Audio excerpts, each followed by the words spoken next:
school buildings, shot the student who did receive it, and then took the lives of 3 of the teachers. He entered a second building, shot 2 more persons before turning the gun on himself. 7 people are confirmed dead. Words alone cannot express all of our sympathies toward those who have been touched by this terrible tragedy. The football team had arrived here in Columbus, Ohio when they received word, and the decision was made to go ahead and play this game against Ohio State. To honor those who tragically died yesterday, all of the decals have been taken off the Iowa helmets, and they will play in a plain black helmet here this afternoon. What we will try to offer you will be 3 hours of escape from this terrible tragedy. And I think that if you take a look at the standings of the Big Ten, you will see the importance of the football game as related to the Rose Bowl. Michigan unbeaten in the Big Ten, a game ahead of Iowa, whom they have already beaten, and Ohio State at 3-1 closes out its season against Michigan. The Buckeyes have reverted back to their traditional football. They run the ball well. Carlos Snow with 29 carries for 169 yards a week ago against Michigan State, and they stopped the run. Steve Tovar is their standout linebacker, and he too is coming off an outstanding game, and he leads the Buckeyes with 54 tackles. And Dick Vermeil, against this Iowa team, they're up against a very talented group. I agree with you, Brent. You know, Iowa's defense leads the Big Ten in total team defense. But what really impresses me is their offense. They're very well balanced. They both run and throw the ball equally well. And I think it's going to be the passing game that drives Ohio State crazy today. When you look at what they do and how they distribute the ball to all eligible receivers, you can see by this graphic coming up here. Montgomery is the fullback. He's caught more passes than anybody else, but they're all catching the football. Now, when you watch them play on tape, as I have for the last couple days, I would say in this ball game today, it's going to be the fullback, halfback, and tight end are the big receivers. It's going to be a real interesting matchup. Little touch of chill in the air here in Columbus and a slight breeze which might affect the passing. It started with Iowa and Ohio State in just a moment.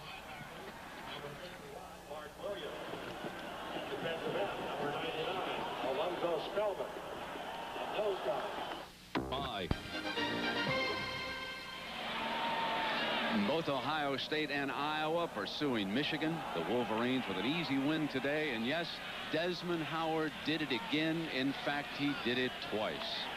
2 more touchdowns for Desmond Howard of Michigan. Ohio State winning the flip, defers. They will kick it off, and Iowa will have the first possession of the game. Harold Jasper and Danon Hughes, the 2 deep men here in Columbus, Ohio, as we get underway. Hughes bobbles, brings it back down. Hughes swinging wide to the left is down at the 18, where it will be 1st and 10. Jason Simmons brings the return man down. And Matt Rodgers, the senior quarterback, who was the all Big Ten quarterback, will come up here. He's coming off a splendid game against Purdue a week ago in which he completed 20 of 27 passes. And 2 weeks ago, he scored the winning touchdown running against Illinois. So this will be the first possession of the game, and it will be the Hawkeyes. Mike Saunders and Lou Montgomery are the running backs. Saunders coming off one of his most productive games ever. And on a delay call, it is run by Saunders, number 32. Let's take a look at the backfield and the wide receivers here for the Hawkeyes. Saunders gets the game's first carry. Danon Hughes is talented outside receiver. The offensive line features Rob Baxley at 280 pounds, number 78. He could be headed for a spot on the all Big Ten team this season. A 5-yard gain by Saunders on the opening draw call. 2nd and 5 for the Hawkeyes. Off a fake toss, Rodgers' first game to the far side is picked off. Out of bounds was Brian Cook. They ran an action play away, then went back and tried to throw in behind the 2 deep. Now you'll see from the end zone here, he'll fake a toss play. Now he's going to come back and throw back to the right side of your screen, trying to hit the fade down the sideline. But evidently both people went out of bounds and came back inbounds. See? Oh, and he intercepted it out of bounds as well. So an incomplete pass, and it is 3rd and 5. Rodgers' ball a little bit high on that delivery, wasn't it? It might be a little bit windy down there, Brent. Tim Walton, the nickelback, number 18. Shotgun. Rodgers was going to run it, and he was met first by Alonzo Spellman, number 99. That is a changeup. Really, they're not a big shotgun team. I don't remember seeing them jump into the shotgun formation. It looked like they wanted to run a quarterback draw on that play, but Big Spellman was there to make the play.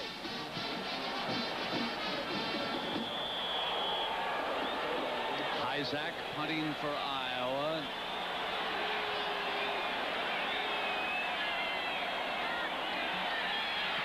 Under pressure, there's a flag. The punter was roughed. Now there was, let's see how they rule this, because with the loss, they had more than 5 yards. Let's see what the penalty is. If it's running into or roughing, Tom Quinn with the call. It's roughing. You'll see both people came around the outside. I think the person to the left side of your screen coming around, he does not get blocked. Now he goes in, he runs right into him, definitely.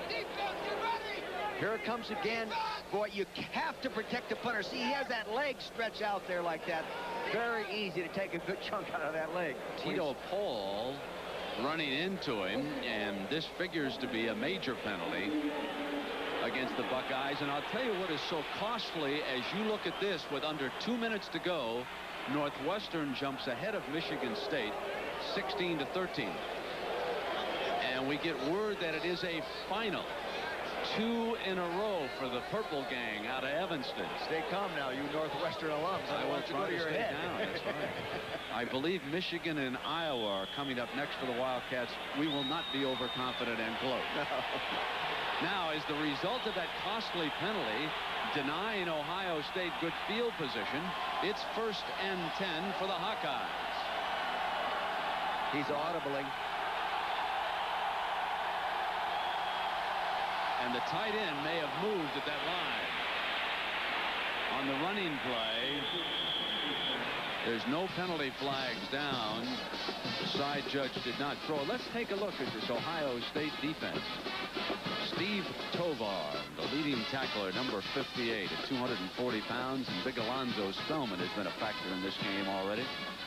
In that secondary, a young man who is maturing as far as the Buckeyes and their fans are concerned, Roger Harper, number 24, the strong safety. Now going to be a 2nd down for Rodgers and the Hawks.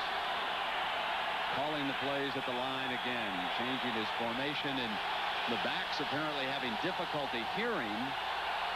They move up closer.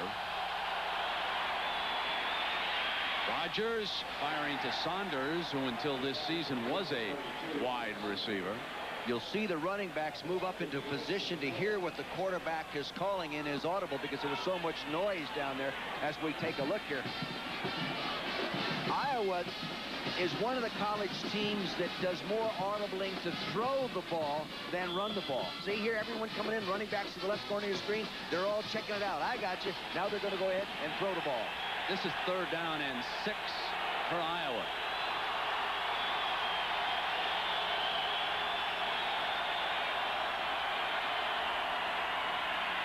Rodgers has time, delivers to Montgomery. Montgomery for the 1st down. Bill Young, the defensive coordinator for Ohio State, told me they were going to play Iowa very conservatively. They were going to give them the short stuff, make them go the long way. Now, the only problem with that is that Iowa is so efficient that they don't throw many incomplete passes in those short and medium zones. They might have to change up and come with some man-to-man and some blitz as the game progresses. His 13th year at Iowa. The ball on the Hawkeye 45-yard line.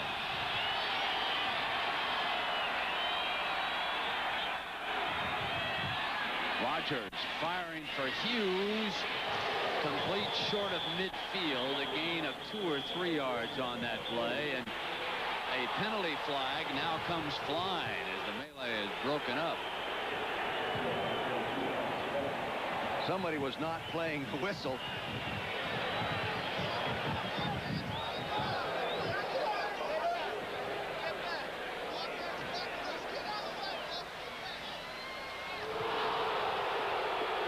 So far, Ohio State is not playing smart football. Roughing the punter, that's like a turnover. Gave him the ball again now. Here's a play. They don't play the whistle. They keep coming on hitting. They're hitting. Now, they don't stop. See, here comes more people. The whistle has blown. Not smart football. That was Mark Williams, we believe, who was penalized on the play. And Coach Cooper, in his 4th year here at Ohio State, was talking to his safety man, Harper, there on the sideline. Now, Brent, those 2 penalties have shortened the field 30 yards. And it gives the Hawkeyes a 1st and 10 at the Ohio State 37-yard line. Hayden Fry told us last night that they didn't think they could beat Ohio State running the football. They came here to throw the ball and mix in the run.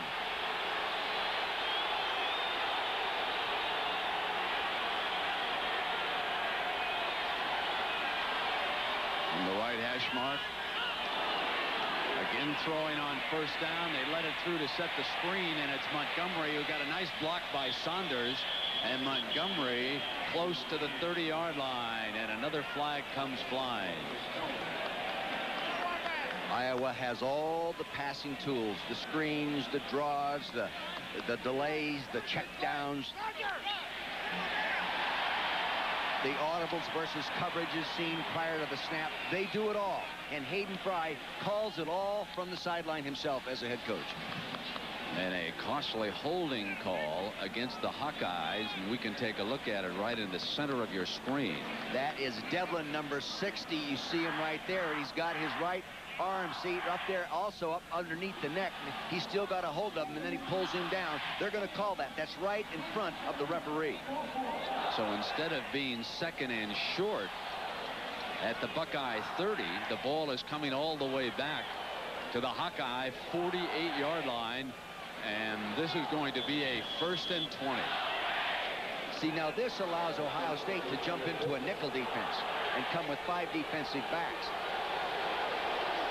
They're not doing it, but I thought they would. They may need a 3rd penalty on this one.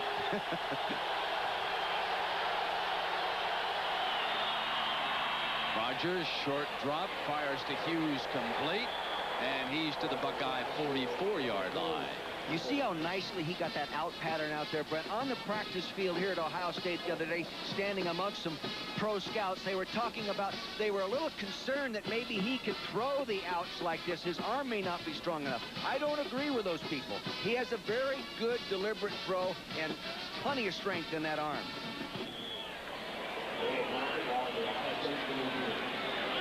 Foster Park, number 22. Shut down on Courtney Hawkins a week ago, was the cornerback on that far side of the field that time. Slot formation to the right. Trap. Montgomery battles his way to the 35-yard line. They'll still need 8 yards for a 1st down on this 3rd down play coming up. I can see the offensive game plan unfolding. Throw the ball, throw the ball. When you want to run, trap. You've got them thinking rushing the passer. When they're rushing the passer, trap them with a lineman coming from the opposite side of the line of scrimmage and getting across that center and trap them as they penetrate. Good thinking offensively. Hayden Fry's offense now looking at the extra defensive back. Here's the big 3rd down for the Hawks. This looks like a blitz front package right now. It's the Bear defense initially in alignment. And a timeout used by Rodgers, who picked up that alignment. Rodgers preferring to double check with the coaches on that far side. We'll take a break and come right back. To the Ohio State sideline with the extra defensive back on the field. Number 18, Tim Walton out there to pick up the receiver. The Buckeyes showing blitz at that line of scrimmage last time. Rodgers wants to check the defense first before he calls it. They're coming after him. Down he goes at the 46-yard line with Judah Herman, number 36, who played well a week ago against Michigan State in pursuit of the Iowa quarterback. You know what surprises me, that's the same defense they were in when they called a timeout. Here, they did not have a man to pick up the inside rusher because they had all three internal offensive linemen covered. See, no one picks up Judah Herman. What surprises me is that that defense was now not a surprise. That's why they called timeout. They should have been able to handle that. Jim Hyzak, who is handling all the punting here today. Ohio State believes they can block one.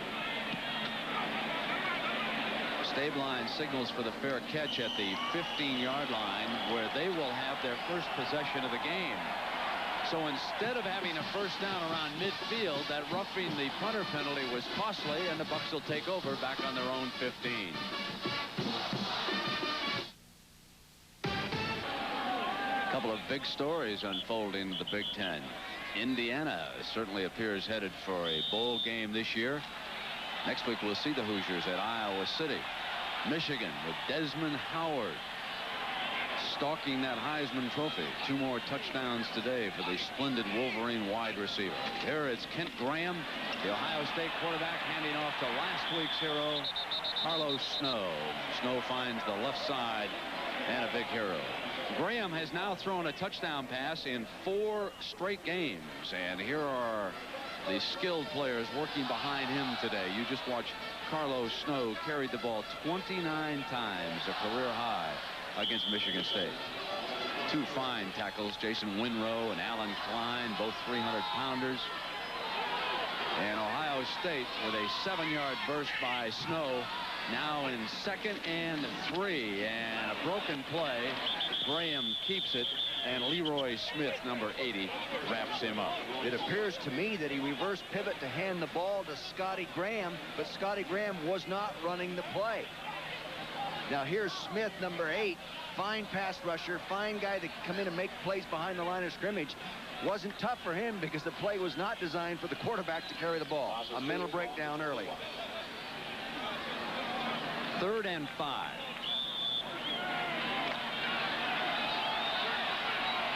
See, they're in 2 tight ends, Brent, trying to balance up the defense that Iowa plays, forcing the line up man on.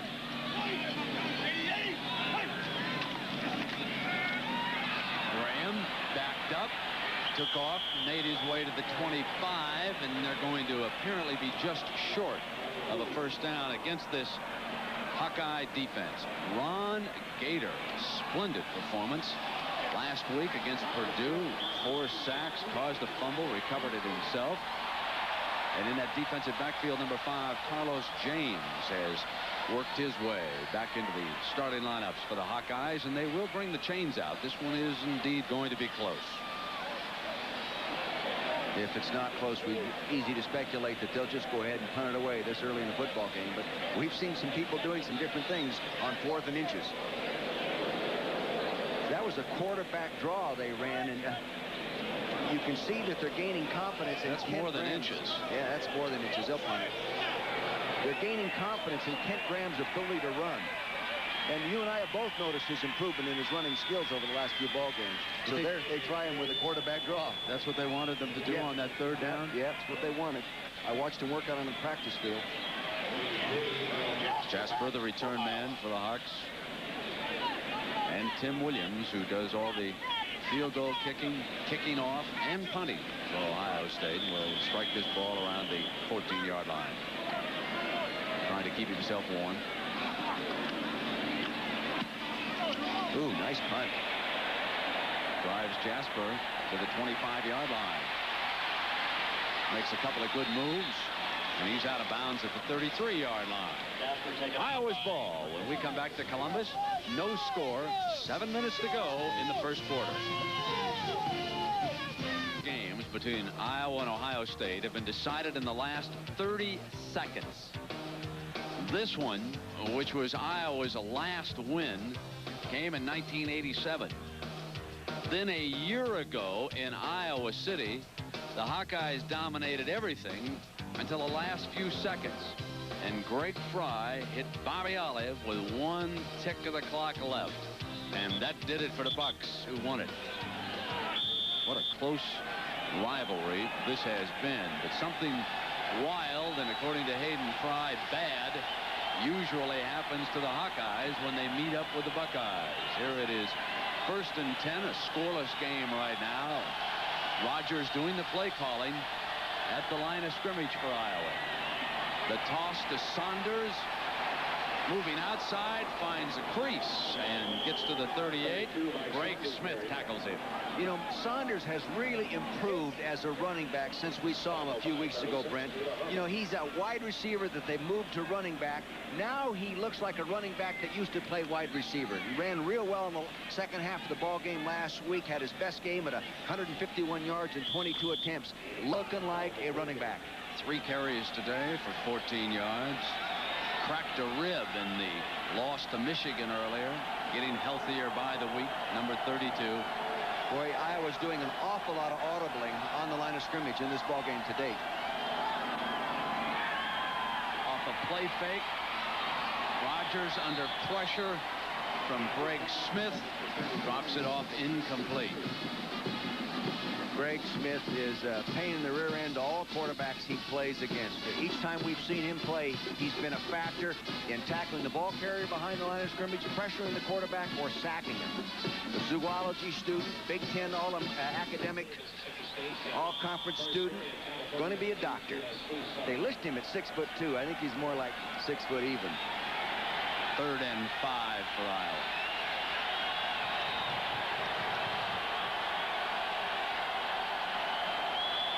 Rodgers straight back, gets good protection and throws for the first down to his tight end, number 46, Matt Whitaker.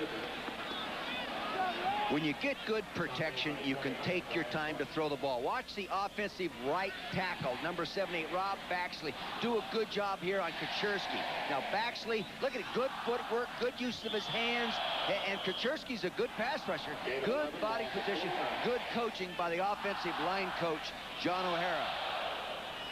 Iowa passes for better than 230 yards a game. They rank 27th nationally. Oh, Saunders was stuck by Tovar. What a hit. 32 by Saunders.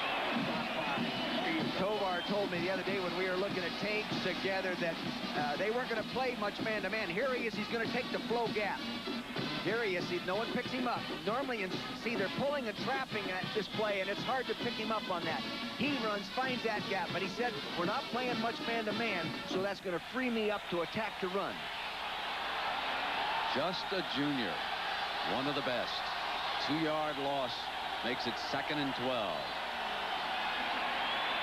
Rodgers getting good protection from that line and throws complete to John Falloon on that far side.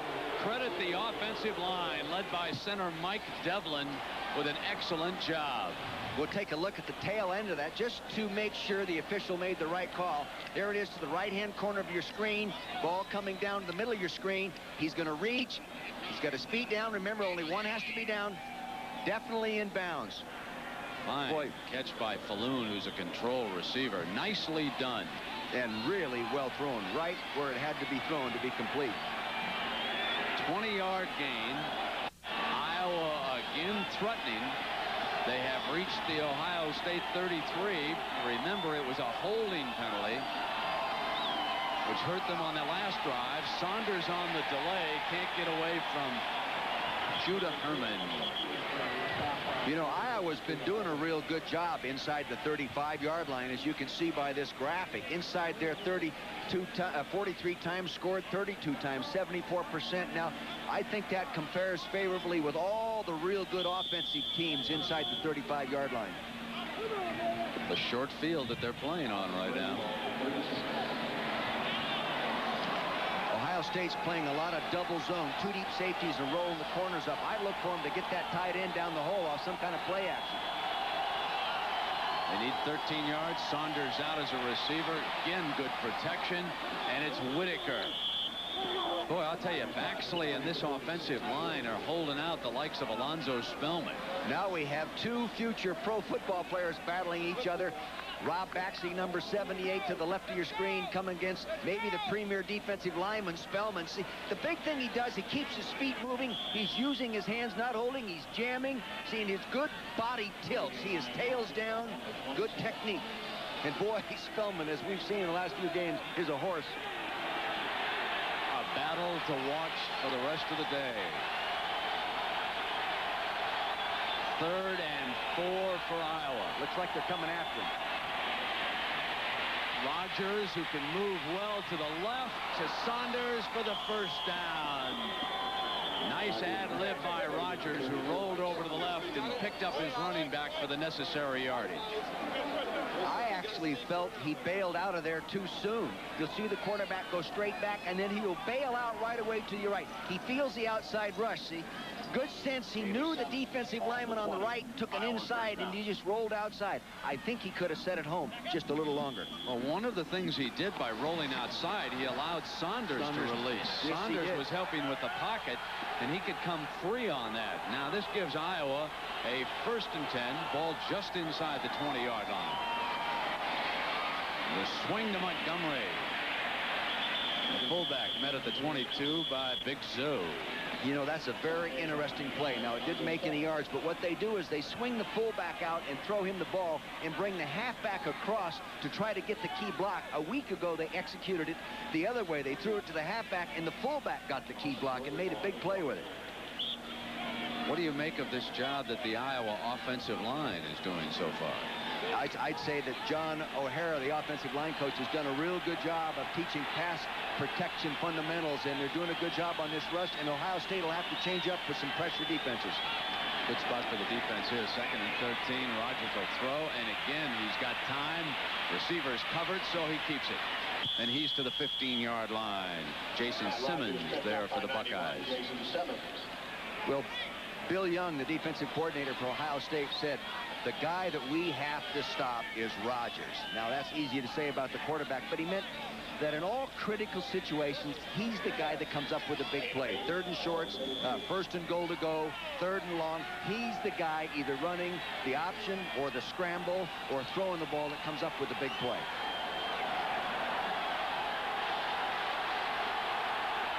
Third and 5.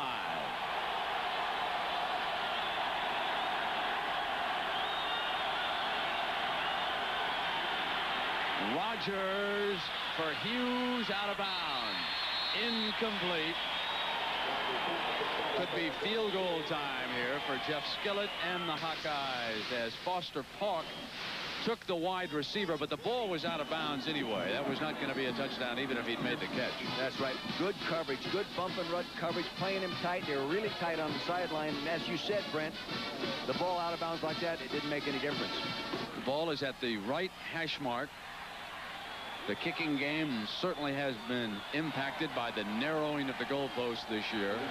This a 32-yard attempt by Skillett.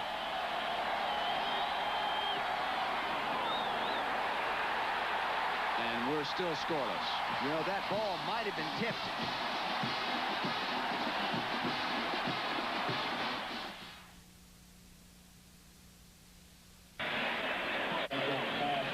Gator batted the ball away. He's an impressive football player. You mentioned him in the introduction, Brent. He had 4 sacks last week, and I watched that tape, and he's developed some new pass rush moves. The spin moves and that kind of stuff was very effective.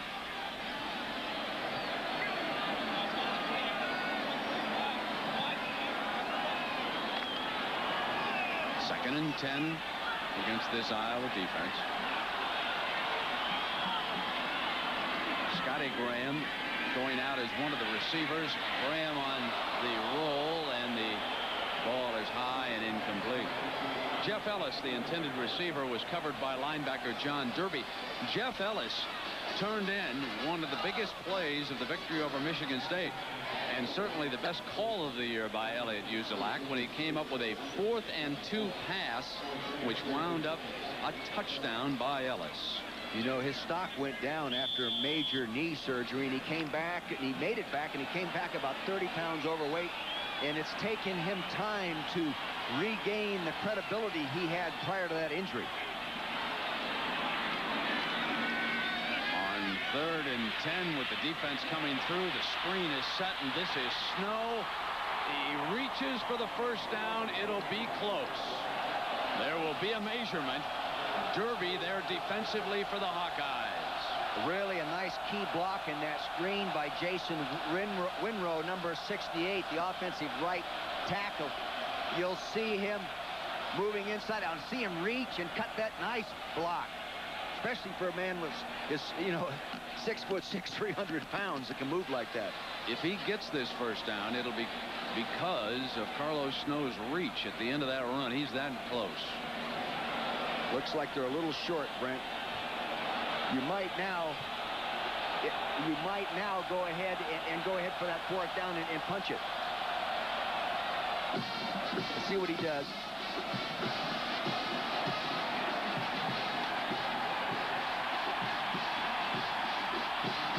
They're going to go for the first down. Quarterback Graham stays on the field.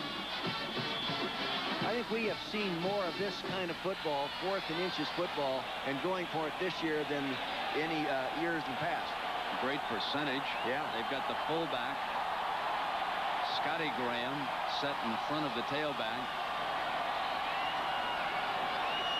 Sort of a goal line defensive look, isn't it? Snow looking for daylight, and he makes the first down. Boy, it took him a long time to get to the line of scrimmage. He handed that ball off real deep, looking for the daylight. Normally, you like to try to get the ball to the line of scrimmage on an inches play much quicker than that. You're never making a mistake when you give the ball to Carlos Snow. And he moves up on that rushing ladder with that run.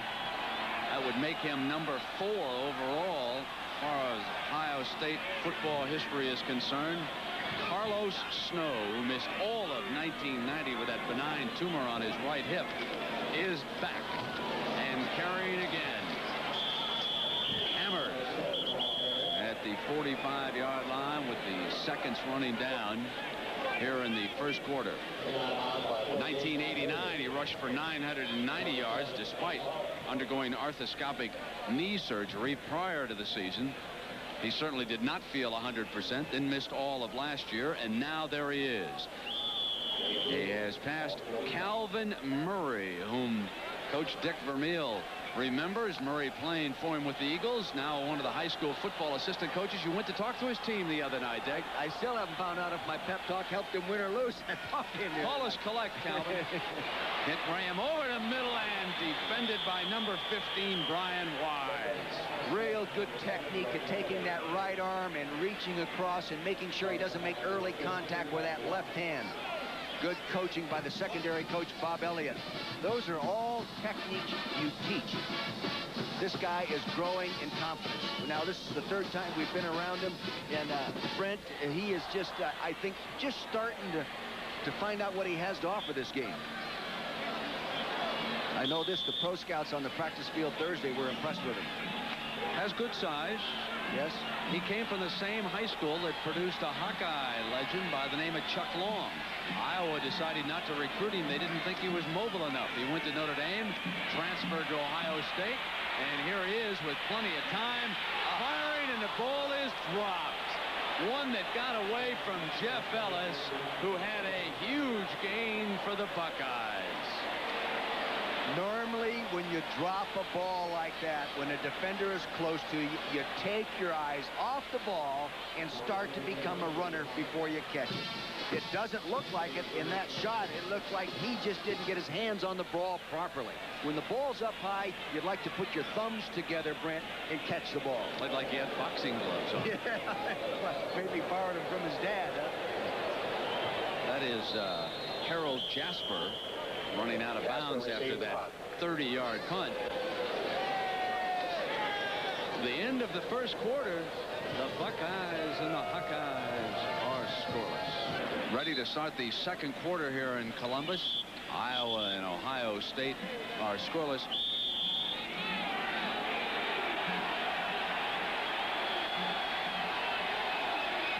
Matt Rodgers with a lot of calls at the line of scrimmage in the first quarter for the Hawkeyes.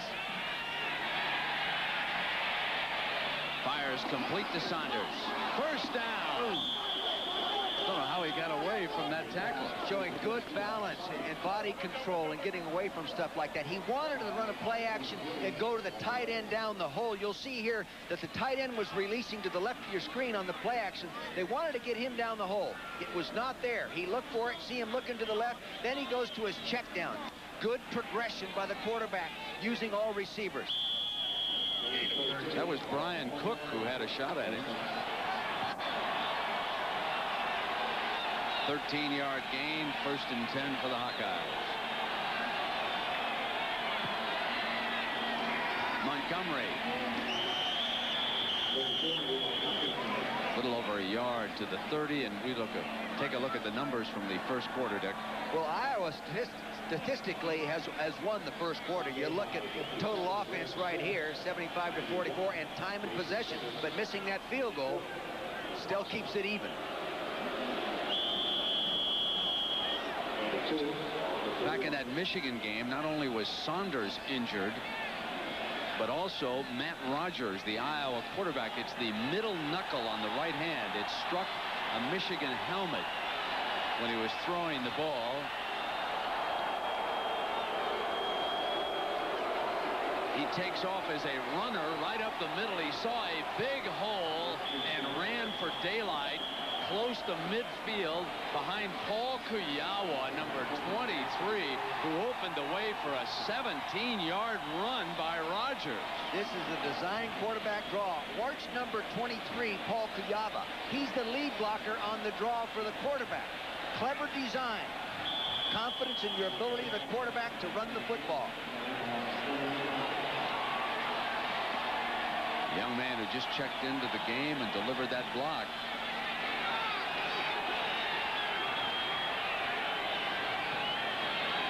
The value of experience at that quarterback spot. Rodgers is now having a clinic. This time he goes to Alan Cross. So Rodgers, having been around, has the ability to come up to the line of scrimmage and see what the Buckeyes have planned defensively.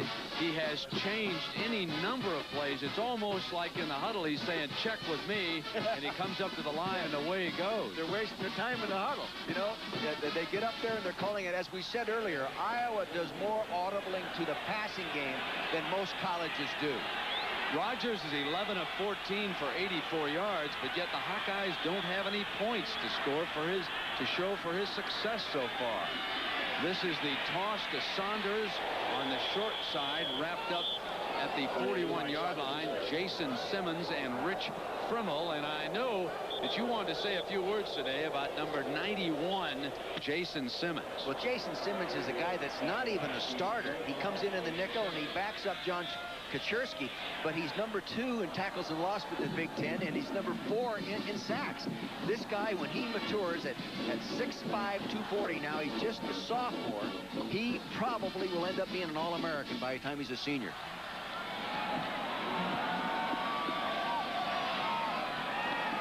You know, there are some guys that play defense that just have the instincts that when they're sophomores, they're showing the reactions that it takes seniors and beyond to learn. It just comes to them natural. And I think Simmons is one of those guys. So a first down for the Hawkeyes. The ball at the Ohio State 42-yard line. Iowa moving the ball impressively, but they haven't been able to finish off their drive so far. Bill Young's defensive game plan is don't give him the big one and tackle him on those short ones.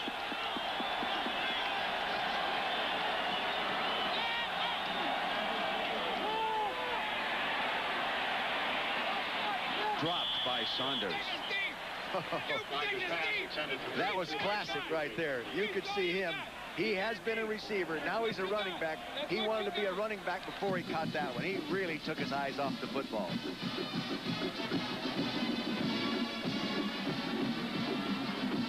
You never know which drop pass is going to come back to haunt you. You'll stop after this ball game. You'll be talking about the Ellis drop. That was a big play down there that he, was right in his hands. He dropped. Sometimes those come back to haunt you.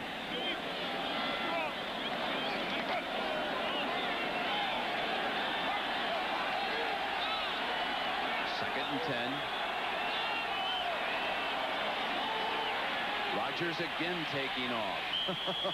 And he gets to the 34-yard line. Alonzo Spellman took a shot at him at about the 38 and couldn't wrap him up. He was trying to knock the ball out. That was a clever move. See, again, this quarterback draw. They're running over to the left side into what we call a bubble where there's no down lineman. See, it's all set up. There goes Kuyava leading him through, and you'll see Spellman. Now watch him reach and try to knock that ball out. Heads up. 3rd down and 2. The Hawkeyes need a couple of yards to keep this drive alive. This is normally a passing formation for him. Timeout. There's his second timeout. Rodgers will sprint over to the coaches on the sideline. And we'll be right back. Got the first down. It's 1st and goal for Iowa, short of the end zone.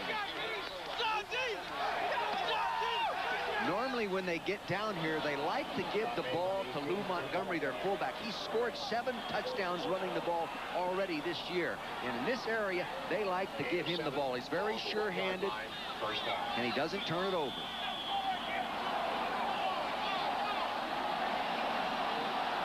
First down.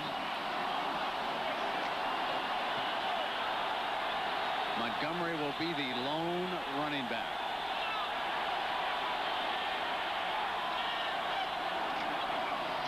Rodgers follows him toward the end zone for the touchdown.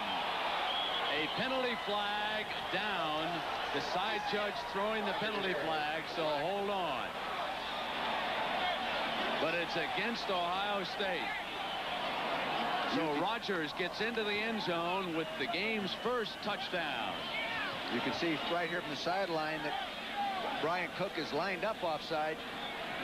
See, there he is. That was obvious. Now he's following him right into the hole. Fullbacks actually became a lead blocker. I tell you, it didn't look like he scored on that. Well, that was close. Roger Harper, number 24, met the Iowa quarterback. Number 11, Jeff Skillet. Very close at that goal line. He had to feel that. Harper really belted him. I guess that's one of the reasons why you don't see a whole lot of NFL quarterbacks. That's for sure. Keeping the ball inside the 5 and trying to run it into the end zone themselves. Skillet adds the extra point. Iowa 7, Ohio State nothing.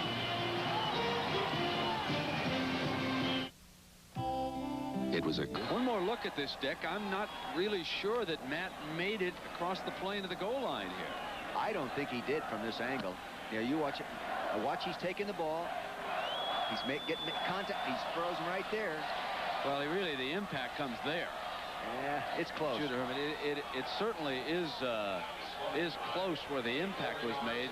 It was 1st and goal, though the Hawkeyes might have made it on second. Plus, the guy that called it a touchdown had a lot better view than we have from here, and that camera had that we just replayed. So really? Yeah. Skillet to kick it off. Dante Lee and Carlos Snow back deep.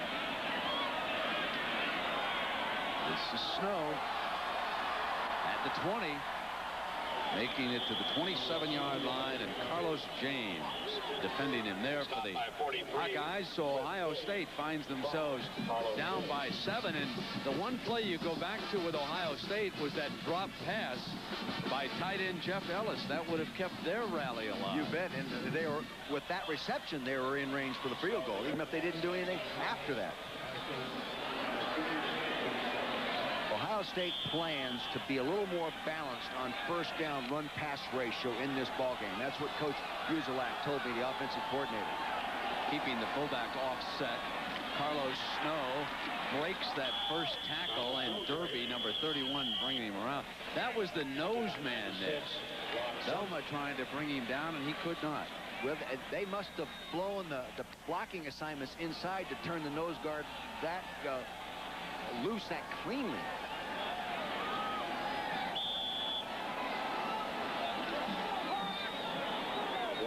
Derby is their best linebacker. I had a nice visit with him yesterday, and yeah, his mission is to take on the fullback today.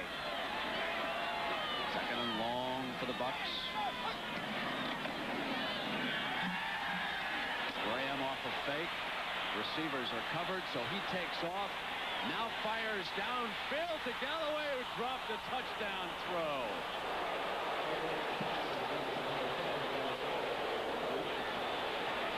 Would have been 6.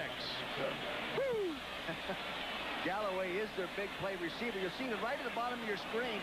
Right there, eyes must have been watching Clark's hands rather than the football. Didn't concentrate watching it all the way into his hands. Wow, that's 2 important drop passes for John Cooper's Buckeyes here this afternoon. Gary Clark on that play may have gotten a hand on that ball as it was getting beyond him. Not quite sure, but it's possible that Clark did touch it just enough to throw off the trajectory. Graham throwing again on 3rd and 9.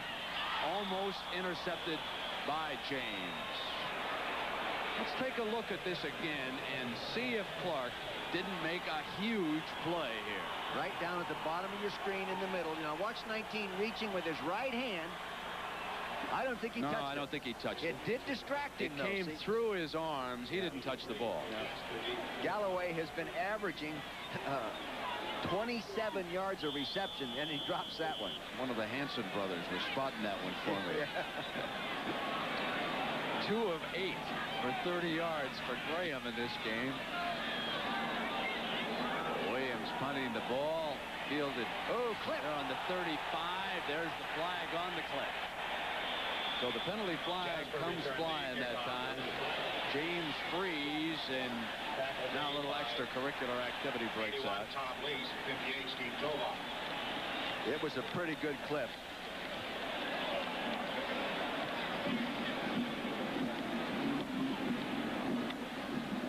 You'll see to the right side of your screen, Cook, number 29, right here. He's getting hit from behind. There he is right there. What was that? What was that thing on the screen? That's a football. This is a computer. That's what the game is all about, isn't it? You play your own computer game up here when we're in commercial. Well, they aren't foolproof, believe me. Well, now Quinn and his crew will get this all sorted out.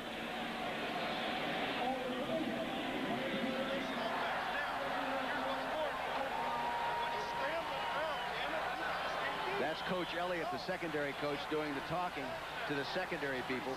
And we will see Coach Elliott's wide receivers next week over at Iowa City. It'll be Iowa against Indiana. A chance to look at Von Dunbar. And some of you will see Washington, still hoping to win a national championship, take on USC. Now, that's a team they whipped up on pretty good last year, and they got to go down to Los Angeles. So check your local listings. We've got some good ones coming your way next week on ABC. First down. Rodgers complete. Lou Montgomery. Rodgers does such a nice job, Brent, of looking downfield, wanting to go down there. It's not there. He doesn't waste 1 second getting the ball over to a layoff position and getting that ball moved positively. 5, 6, 7 yards. You know, this is just like a year ago. Iowa dominating the game, moving up and down the field. And then Ohio State caught lightning in a bottle in the last couple of minutes. Blocked punt. Final second touchdown pass to Bobby Olive. Something crazy always seems to happen to Iowa when they take on Ohio State. This time it's Saunders. Nothing crazy on that play. That's a fine first down run for the Hawks out to the 35. But hold on. The yellow hanky down again. I spoke too soon.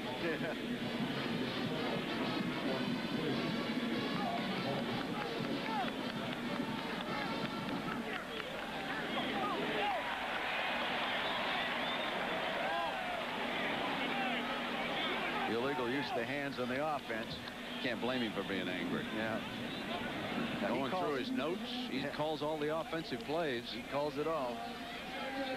Although he's getting help from his quarterback today. Yeah, you bet he is.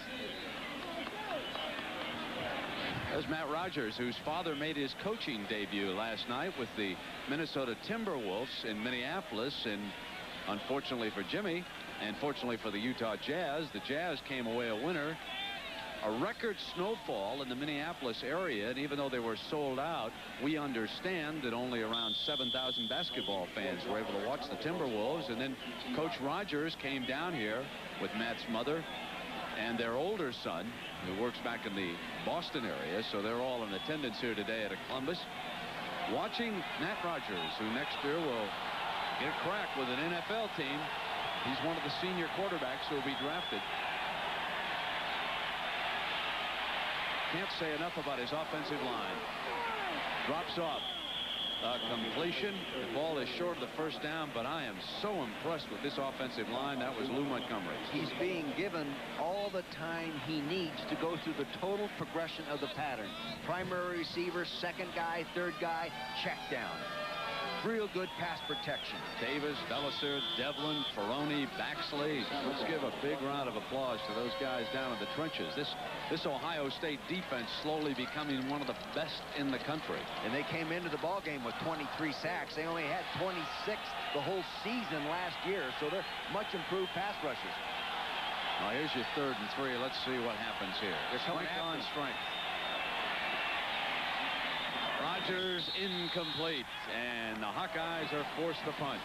Pressure do make a difference. No time to settle there and throw the ball accurately. They may have to revert to a little more of that on the earlier downs. That meaning change up, a little more pressure defense.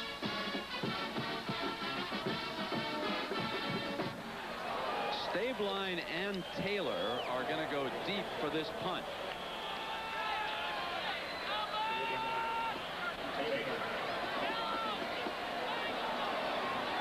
Isaac moves up close to the line. Boots it high to Stabline. Returns up the middle to midfield. 5:46 to go in the first half. Iowa leading Ohio State by a touchdown. Cheryl Miller. Cheryl? I'll tell you, Brent, first of all, it is freezing down here, but I'm not going to hold it against you and Dick at all. But for my sidelight story, motivation should not be a problem for Ohio State, since today's game and every game remaining, for that matter, could have Rose Bowl implications. But adding some fuel to that fire, Coach Hayden Fry made a statement that Ohio State was lucky last year. Well, you know, you better believe that this was hanging in the players' locker room, hanging from every stall, matter of fact. But you guys, as a former athlete, I can only tell you that a statement like that would only add a little extra incentive in a game like this. And Cheryl hopes to have a Carlos Snow. But can I tell you something, Cheryl? I thought Ohio State was lucky last year myself. I did too. We were there. We were there. You know, and Hayden Fry told me last night he hasn't talked about the so-called jinx with Ohio State at all. All they've been all week long is as positive as they can possibly be in preparation for the game.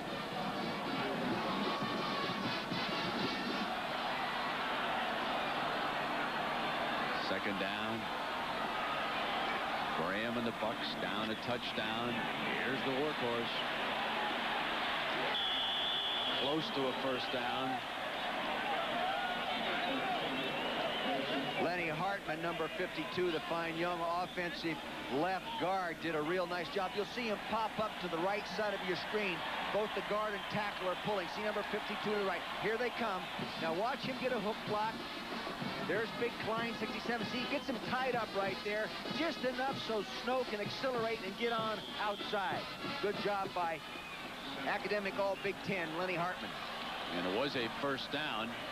Hold it. Come back with Snow, and the penalty flag down on the play. You know, folks, of all the broadcasters that I've had the pleasure of working with, the one who probably does more homework than anybody I've ever been around is Dick Vermeil. And he set a new standard last night when we drove to a town, Waverly, Ohio, the old Emmett Hotel, which has been remodeled. And folks, when we were finished with dinner, Coach Vermeil took me upstairs to visit a psychic. Now, I thought you needed some help. Yeah, and here was Coach saying, tell us who's going to win the game. I couldn't believe my ears. I was Very carefully. Hey, I just believe in thorough preparation. I know what she said, though. What'd she say? She said it would be a slow starting game. In the middle of the game would be very exciting, and she thought the Hawkeyes were going to win the football game with a big play in the fourth quarter. Hey, that's what the psychic said. If this comes up Hawkeyes, I'm going to Waverly before the Bears play tomorrow and find out. There's a first down. And off, and Snow breaks to the 35-yard line. Come to think about it, I wonder what our friend the psychic would have to say about this one.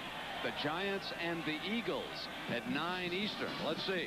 No Randall Cunningham, so the Giants have a chance to win one. Is that right in that matchup, Coach? I don't know. I tell you, the Eagles have had some real problems with the quarterback situation and the offensive line, but I think they'll play them real well Monday night. On second down, right now, it is the Buckeye offensive line getting the job done. The offensive line is really coming off the ball real well now. Just straight zone, man-to-man blocking here. Now they pull a backside guard. He gets a kick block right there on Derby, knocks him down. And the best thing you can do for Snow is give him a crack to run straight upfield. So Carlos Snow back in business here against the Hawkeyes with a first down at the 25-yard line. Hole up the middle. What a north-south runner he is. Takes it to the 13-yard line. First down, Ohio State. Again, a real fine block by Lenny Hartman. The offensive left guard pulled around and sealed it. Now, you'll see what I'm talking about right here. Watch him. He had pulled around, and he's going to seal the defense and create that crack. Here he goes. Now, see, Hartman, number 52, gets him sealed, right? And there he goes, again, running straight upfield. He's rushed for 64 yards already this afternoon with 12 carries. He gained 169 yards a week ago for John Cooper against Michigan State. And Carlos Snow is back in business. Well, these guys get inside the 20-yard line. They're as good as anybody. They score, and more often than not, they score touchdowns. 26 times down there, 22 times they scored, 18 touchdowns. Outstanding percentage of touchdown scoring.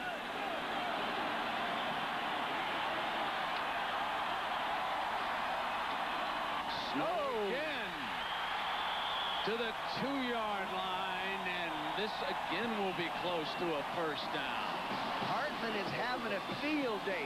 Lenny Hartman, a 6'2", 280-pound offensive guard. He's going to pull around now, and watch him come through this hole as they double the nose guard. Here he comes. They found a place to run, and he's going to come around and keep it going. Nice job by Len Hartman. Elliot Usulak has brought back basic, tough offensive football to Ohio State. Woody Hayes would have loved these runs. He would indeed. He is the offensive assistant for John Cooper, who's in his 4th year. Cooper's contract has not been renewed, and there are a lot of folks that don't think it will be unless he gets to the Rose Bowl. He's never beaten Michigan. He brought in Usulak as his offensive coordinator when Jim Coletto was hired by Purdue, and the Bucks are pounding back here in the first half. First and goal for Ohio State. Snow for the touchdown, standing up.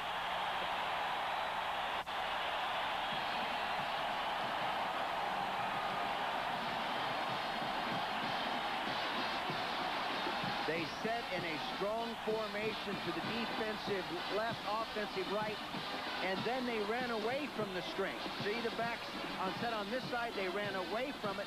Now again, they gave the ball to the right guy. Give the ball to your workhorse. Low, strong, pads down, takes it in the end zone.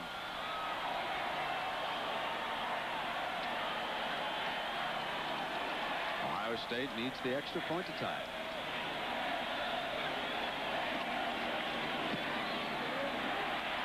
Deadlocked at 7. You know, I think that Iowa touchdown sort of fired up Ohio State. I mean, their whole demeanor, their tempo, their enthusiasm just picked up after that first score by Iowa. Well, the defense set that one up. They held Iowa, made them punt, and then played on a short field. And they moved in for the touchdown with Carlos Snow carrying the ball every play on that drive. Snow going 9 times for 50 yards. What a remarkable comeback story that young man is.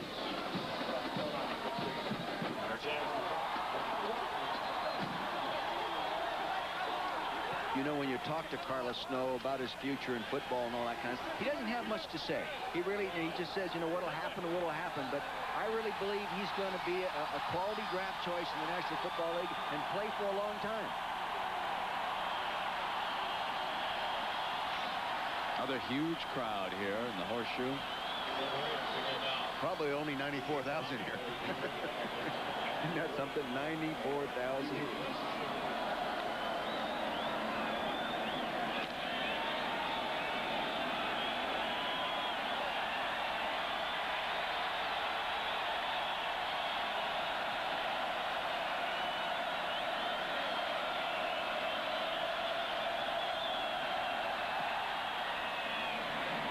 This is Hughes from the 14. Hughes comes back to the left, and he's down at the 31. Let's go to Cheryl Miller and a sidelight. Cheryl? Brent, just moments ago, number 13, Chico Nelson, was in the examining room being examined for, after bruising his left knee. Billy Hill, the head trainer, said that they'll reevaluate him at halftime. They said he should return. So Nelson out of that defensive backfield right now for Ohio State, and he has checked back in. You know, his real name is Willie Nelson. No relation. Nelson out only briefly, and it's 1st and 10 for Iowa. Good fake by Rodgers. Plenty of time. Comes back to the short receiver Saunders, and Saunders out of bounds on that far side. See, on that pass, play action pass, Rodgers had a choice of 2 layoff people. Actually, he passed up a better layoff to go back to Saunders with the layoff pass. Gained 9 yards. Rodgers had a hot hand last Saturday, and he's just continuing here. Well, Hayden Fry said they came here to throw the football. They didn't think they could beat him running. They just run enough to keep him honest, but we were going to throw. Basic 4-3 defensive look by Ohio State. Montgomery short of that first down. Strong defensive charge led by the nose man Greg Smith.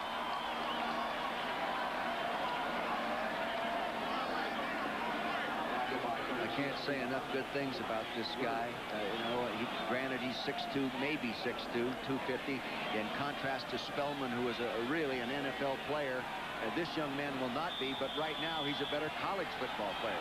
I think we get confirmation on the crowd, a brand new record. 95,357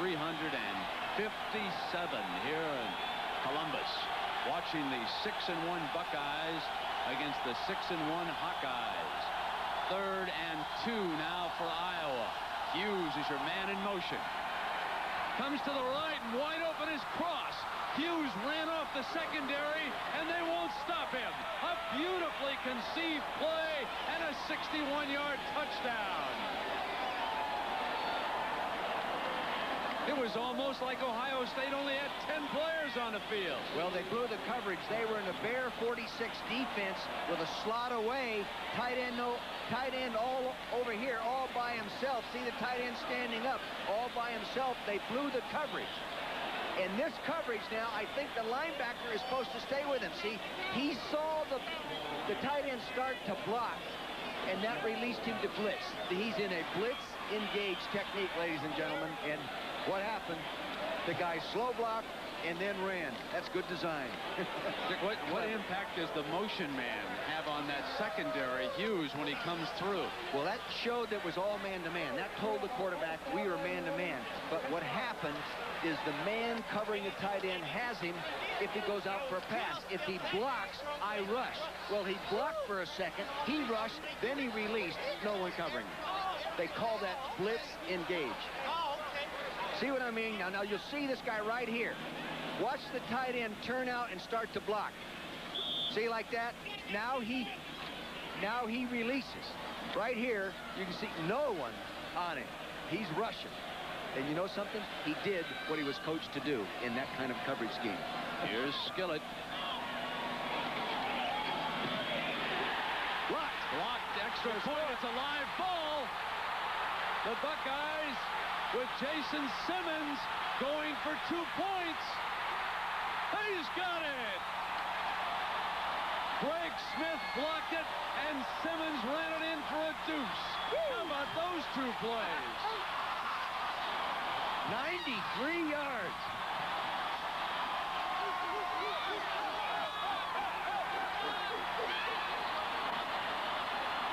That's the second time Ohio State has done that this year. Here it is. 91, Jason Simmons kick, planted. Ball's on the ground. Here comes Simmons picking up. You know, he can run. We were talking about him earlier. See, he's not just a big old slow defensive lineman. He can run. The second time Ohio State has done that this year. The other one was by Steve Tovar, who took one in for 2 points, 96 yards. Jim Hartlieb, the holder, the last man with a chance at Simmons. Oh, we thought we were looking at 14-7, and that scoreboard is 13-9. And what was it? She said quiet, slow, and dull in the middle. Pick up in the middle. I don't want to hear anymore. Cherie, you're right so far.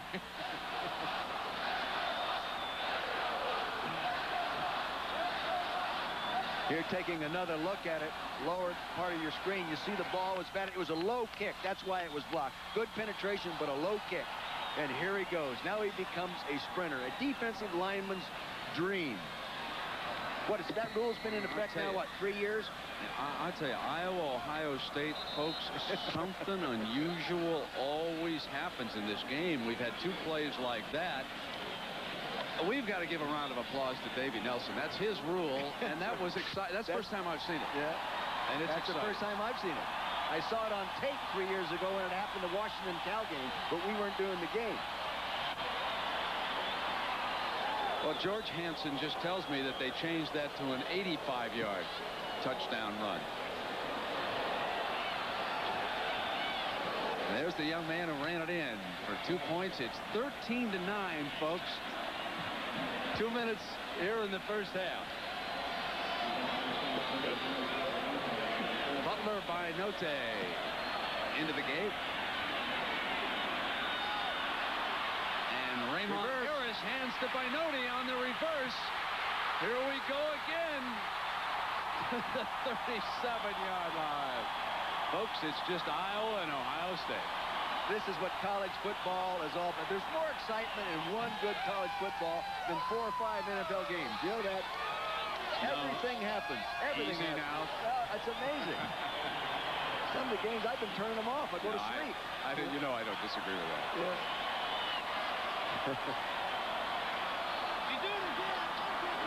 Ball is at the 37-yard line.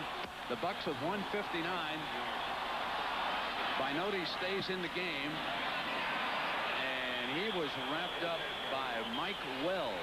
You can bet that Bill Brazier, the defensive coordinator, has made an adjustment in his defensive alignment to take away that play that they were running so effectively in that 50-yard touchdown drive. They'll cover those guards for a little while and not present that bubble right at that point of attack.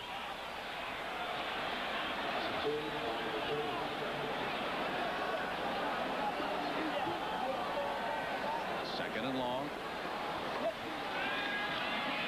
Graham firing complete to a diving Bernard Edwards. And coming up at the half on the Prudential halftime report, Mark Jones and Bo Schembechler will run down the top 25 scores. Mark what? Mark Jones. Mark Jones. He's on the Prudential halftime report, and we'll take a look at those difficulties unfolding down there at Auburn. Auburn playing Florida today. It is 3rd and 7. The ball at the 40-yard line for the Buckeyes. Kent Graham with a nice fake. Fires complete. And again, that is Edwards shaking and baking to get out of bounds in Iowa territory. 52 seconds to go. We take you back to a week ago when Michigan State could not kill the clock. And Ohio State moved down and kicked a mighty big field goal at the time. And here come the Buckeyes again with 52 seconds. And the Bucks have all 3 of their timeouts remaining.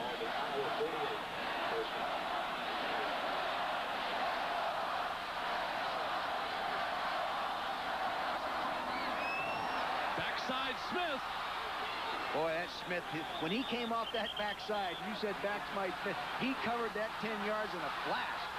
He is really quick when he comes off the corner. He has 8 sacks going into this ball game, just got his 9th. Very good speed, state quarter-mile champion in high school, so you know that he can really run. Take a look at the speed of Smith. Upper right-hand corner, here he comes. Now the tailback sees him coming, but he's already there. Great tackle as he reached over Benote. Benote actually pretty good block on him that time, and Smith was able to roll off, grab the quarterback at the ankles, and hold him down. What made it tough for the quarterback to read is they lined up Smith wide outside the linebacker position and brought him from there. You don't normally see a linebacker blitz from that position. Look a little bit about the situation here with 39 seconds to go. The Buckeyes have 2 timeouts, and I would think on that last play that Coach Cooper might have been unhappy with his quarterback that time. I tell you, you have to watch out getting too upset with your quarterback during the game, especially a guy that's only been a starter for 1 year. The big thing you want to do with your quarterback in game situations is keep him pumped up. The gentleman with the headset on who was doing the talking down there was the offensive coordinator, Uselak. Good football coach. He really gets after him. Good disciplinarian. They're tough. He has slimmed this football team down a little bit. He's gotten after him and made it a little tougher. Graham back. Crushed at the 39. Rod Davis, who is playing today, leading that assault on the quarterback. There is a penalty flag thrown, and a timeout has been called by Ohio State. Well, they run play action on real long yard situations. Normally you'd think they would run a drop back pass and get those backs out, but they wanted those 2 backs in there for protection purposes and maybe freeze the front a little bit with the play action. Well, tonight, after new episodes of Who's the Boss, referee Quinn was the boss there, wasn't he, folks? And then the growing pains. It is the 2-hour Commish movie special. You'll love the special personality of the Commish tonight on ABC, and that penalty is against the defense. That's what it is. I sort of saw that out of the corner of my eye when he was pointing, and Hayden obviously upset on that far side. That very much keeps this drive alive. Now it is going to be 2nd and a whole lot shorter after that penalty. Line of scrimmage, the 44-yard.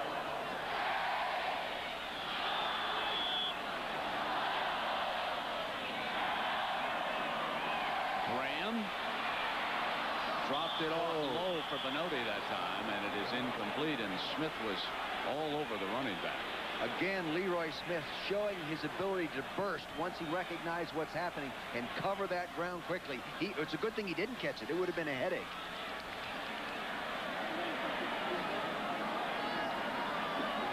Leroy Smith is from Sicklerville, New Jersey. He used to work out with Wilbert Montgomery when he was a young kid in high school. Lived over there by Wilbert, who played for me at the Philadelphia Eagles. And I think he swiped some of Wilbert's quickness, using it today. That quickness has disrupted the Ohio State offense right now. This is 3rd and 7 with 26 seconds. Graham is taking a look at more defensive speed. Off the fake. Ball is fumbled, and he grabs it back. Well, I'll tell you, Leroy Smith has had a great defensive series. Again, the coverage did a good job of taking away the receivers. And see, this is not the type of pass offense that Iowa runs. The progression isn't quite as automatic, quite as responsive. He's holding on the ball, and here comes Smith.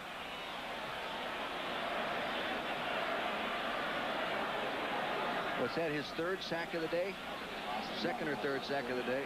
We've got a timeout with 7 seconds, Dick, and I do want to go back and correct a mistake that I made at the top of the day. Many of you, of course, are very aware of that tragedy which unfolded at the University of Iowa yesterday afternoon, and the players, in honor of the 6 persons who have died in that wild shooting spree, have taken all the logos off their helmets, wearing the plain black helmets today. But we had been told that there were 7 dead, and we get word, George Wine of the SID's office coming up and telling us that there are 6 who have died in that tragedy, and 1 is still in critical condition. And again, all of us certainly sending along our sympathies to everyone at the University of Iowa who has been struck by this terrible tragedy. The football team was already in Columbus, Ohio. The decision made to go ahead and honor their commitment here and play this football game. They're coming to the end of the first half as Graham goes long, and it is intercepted. It was intercepted at the 2-yard line with time running out here in the first half. Number 6, Scott Blake. The Iowa Hawkeyes will take a 13-9 lead into the locker room here at intermission. And there is their traditional exit. And certainly many of the young men here today are playing with a very heavy heart for the Iowa Hawkeyes. The Ohio State University. For the Buckeyes, Skillett will put the ball on the tee, and Ohio State with the first possession of the second half. Raymond Harris, one of the deep men. If we go back a week ago to Michigan State, it was this opening series of the second half which ignited the Buckeyes on their way to a victory. Harris fakes the reverse and not biting. There were 2 key plays, 2 huge plays in that first half. This one, the touchdown pass from Iowa, Matt Rodgers to Alan Crosstick. This was a very clever, well-coached, designed play, and it turned him loose because the man in coverage thought he was blocking and released and went in and blitzed the quarterback. No one picked him up. Then the extra point, and Greg Smith comes right up the middle, blocks the Skillett attempt, and Jason Simmons is there to scoop it up.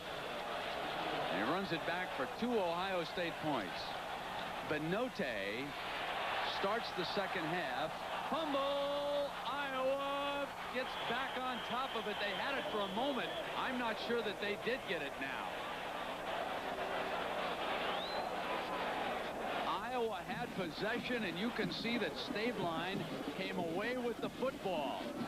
The ball should have been wrapped up by the Hawkeyes. It was an enormous moment for them, and they let this recovery get away from them. He's breaking up now. He's got the ball in his right hand right now. It gets stripped out, and there goes the ball flying on the ground there.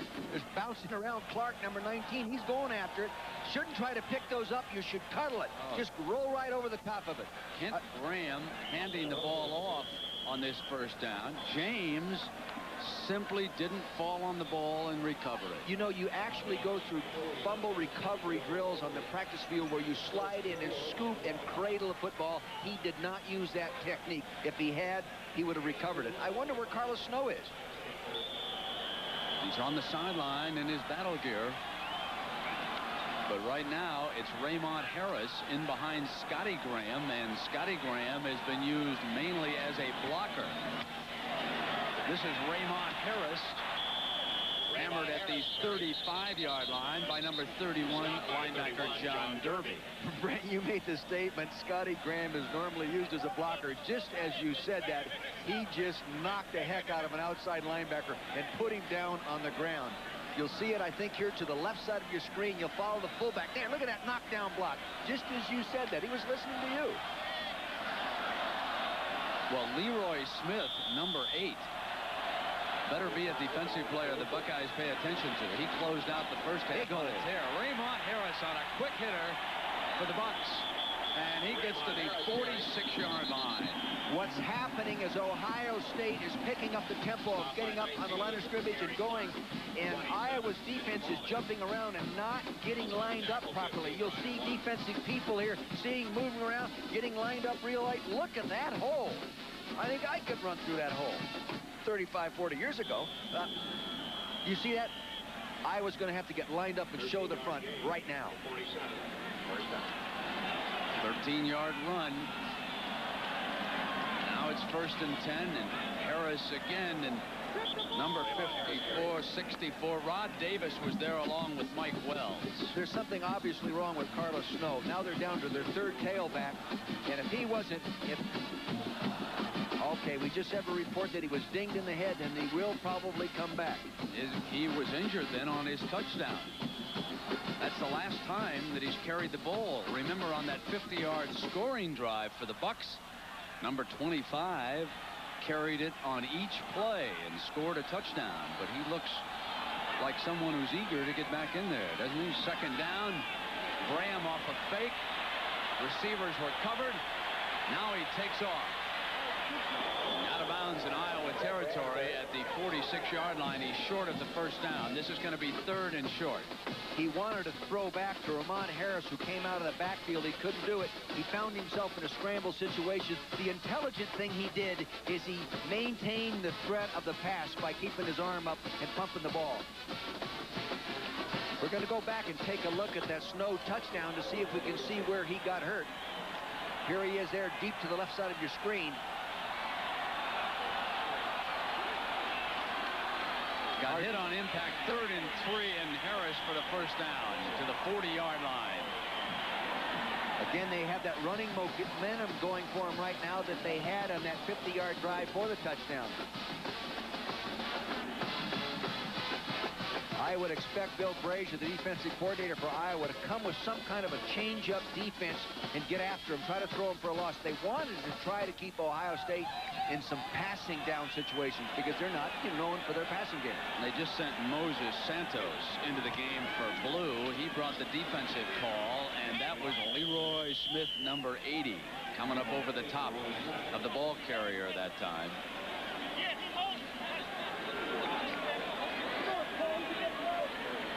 Been a one-man assault force here today.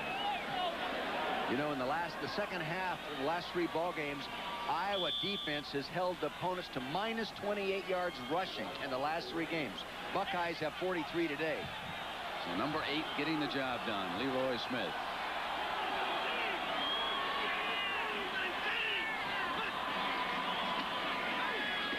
Graham with a deep handoff. And Harris to the Iowa 35. This is going to be 3rd and almost 5. That really showed the value of real good quarterback technique, faking-wise. He went back there, and he made that nice fake. He handed it off, and he kept pretending like he was going to go back to throw, and the defense kept coming after him.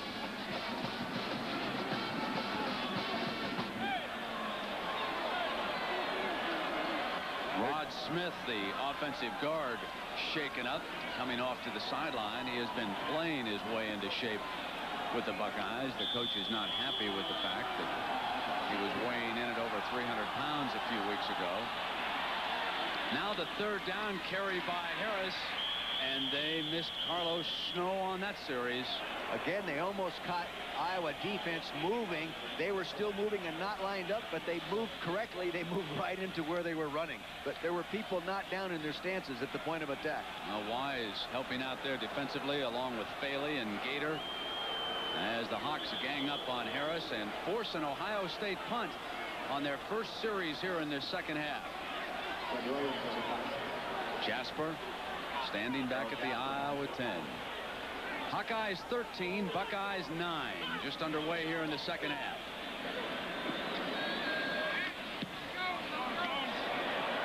That's the kind of punch you want to kick in that zone. He signaled for the fair catch. It took an Iowa bounce, and it's down at the 17-yard line, where Iowa will put it in play with their first possession.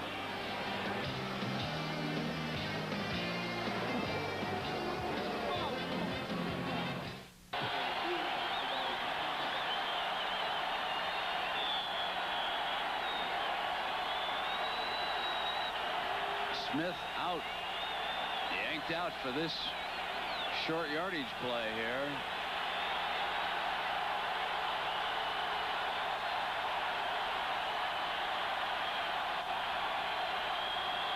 Rodgers keeps it for the first down. You notice how that time, Brent, that Iowa did not go in a tight formation. See, so you go to a short yardage defense expecting a short yardage formation, 2 tight ends and a weak back, and all of a sudden they're spread out all over the field, and there was some confusion. Smith returns. He was out after being shaken up for a play. Been some heavy hitting in this one.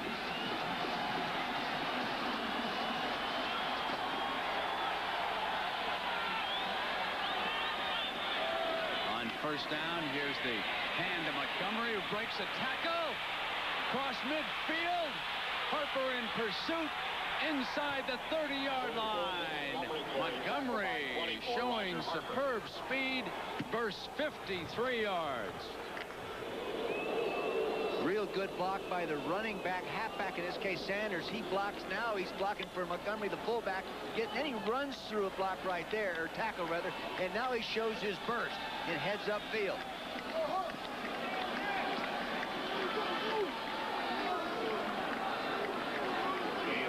Kuyawa replaces Montgomery.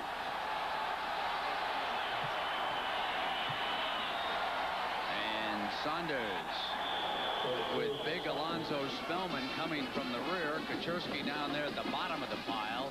And it'll be 2nd and long for the Hawkeyes. Boy, with the success that Iowa's had today, going to Allen Cross, you would expect Hayden Fry to maybe run that tight end right down at that 2-deep zone at us again here. It would be a good call, Brent. And if they're not in their 2 deep, then you go ahead and execute the other part of the pattern. It looks like right now they're in a 2 deep. And Matt Whitaker is the tight end standing up on the left side as Rodgers calls the play at the line. I wouldn't doubt that he ought to be. No. Spellman breaks free. Wanted Saunders incomplete, and Big Zoe was coming.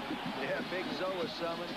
And over there, Saunders sort of short-armed that pass. He went to reach for it, and he saw the guy coming. Look at the guns on this guy. Are you kidding me? Here he comes to the left side of your screen, and he has such a long reach. He doesn't have to get close to you. This is not those fair. long arms and grabs you. Send him to Mike Ditka. He's not in the right league. Get him out of here. 3rd and 10. They're in a nickel defense now.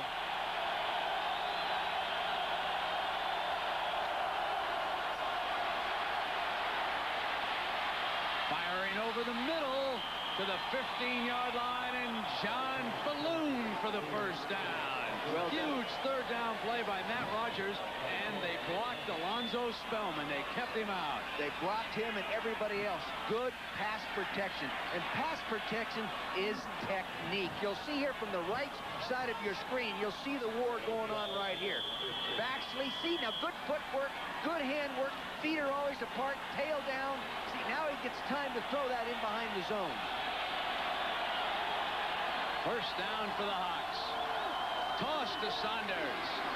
Squeezes through to about the 13-yard line, and Judah Herman, number 36, waits for him. You get down in there with a guy like Rodgers. In the past, they've liked to run the option. Now, I don't know if they're going to do that today because they're taking a little different approach, Brent, but that's what they've liked to do in the past. Did you see Judah's helmet? Now, folks, that's a defensive player's helmet with the scratches on it. Look at that, huh? Yeah. Now, there's a man who works down there on Saturday afternoon. You bet he does. He came here making 578 tackles out of high school. That's why his helmet's it's just a carryover. 2nd down for the Hawks. That's Saunders stepping out. Rodgers, deep drop and a dangerous throw as Alonzo Spellman almost had one picked off. Spellman almost picked that one off. He's really upset about that. Look at him right there. You'll see Spellman here on the left-hand side of your screen. Now he's on the other side, rushing on Scott Davis, number 65, and he breaks off here. Now there he is. He batted the ball. He almost caught it. This is 3rd and 8. Spellman is so tough to block. When they move him around, they're not sure where he's going to line up. They try to keep him away from Baxley. Big thing here is to don't take a sack if you can't throw it completely. Under pressure, firing, and he's got his running back at the 8-yard line, short of the first down. So he's got, what, a 25-yard field goal attempt here. That was a good stop by Cook over there on Saunders. Again, under pressure. Here's Spellman coming up the outside, Smith up inside. He throws it out there to the right of your screen. The big thing is to don't take a loss in those situations. They actually gained a few yards. Good field goal position. Iowa uses a timeout. We'll take a break. To attempt the field goal, he missed the 32-yarder back in the first quarter, and he had an extra point blocked. The kicking game has betrayed the Iowa Hawkeyes all year. This a 26-yarder and a big one for them. They run the... what was that? I'll tell you, I don't know, but the kicker started way too soon. Skillett's timing was way too soon. He couldn't even get the ball down. He almost kicked it in the air. That's a swallow the olive job right there. You'll see what I mean. Watch the holder to the left side of your screen. See, it's way out of sequence there. No, he's running a fake. He's running a fake. He had the inside pitch on the fake. That was the play that Florida State used against Michigan, I believe, this year, with that inside man coming around. That's right. They pitched it to him. Take a look from the high end zone. Maybe we can see it. As we looked at it from here, here's your holder. As we looked at it from here, we thought the ball was kicked forward. It was the man coming from right to left. But Ohio State got too much penetration. And the kicking game does it again to the Hawkeyes. And now on first down safety. No, they're going to not give him the safety. They're going to say the momentum initiated by Wells took him in from the 1. Let's take a look at this one. Folks, this one was close. Very close. But the way I saw it, I thought he made the contact and knocked him back before he was in the end zone. Here he is. He starts to... Yeah, definitely. Good call. Good call by the official. You bet. Brent, you said it was a breakdown in the kicking game, which it was. They didn't get the points, but it's the call that creates the opportunity for a breakdown. You go ahead and kick the field goal, and still take 7 points to tie it up. Watch this handoff, because I've got a question for you on the hand. That was Raymond Harris, who has replaced Carlos Snow, who has not been in the game since being hit in the helmet. Dick, you know what surprises me about that play? That you call a timeout and you allow the defense to think about the possibility of a fake. I'm always surprised when someone runs a fake kick after a timeout. If you run it quickly and they go on the field, now maybe I'm wrong. No, well, you notice how they ran a man in motion on that play, on the field goal play. Well, they did that before and someone ran with them. So they figured they left a vacancy there so they could go ahead and run the play. Personally, I would have gone ahead and just kicked the field goal. Well, this is 3rd and 17. Raymond Harris sweeping to the left.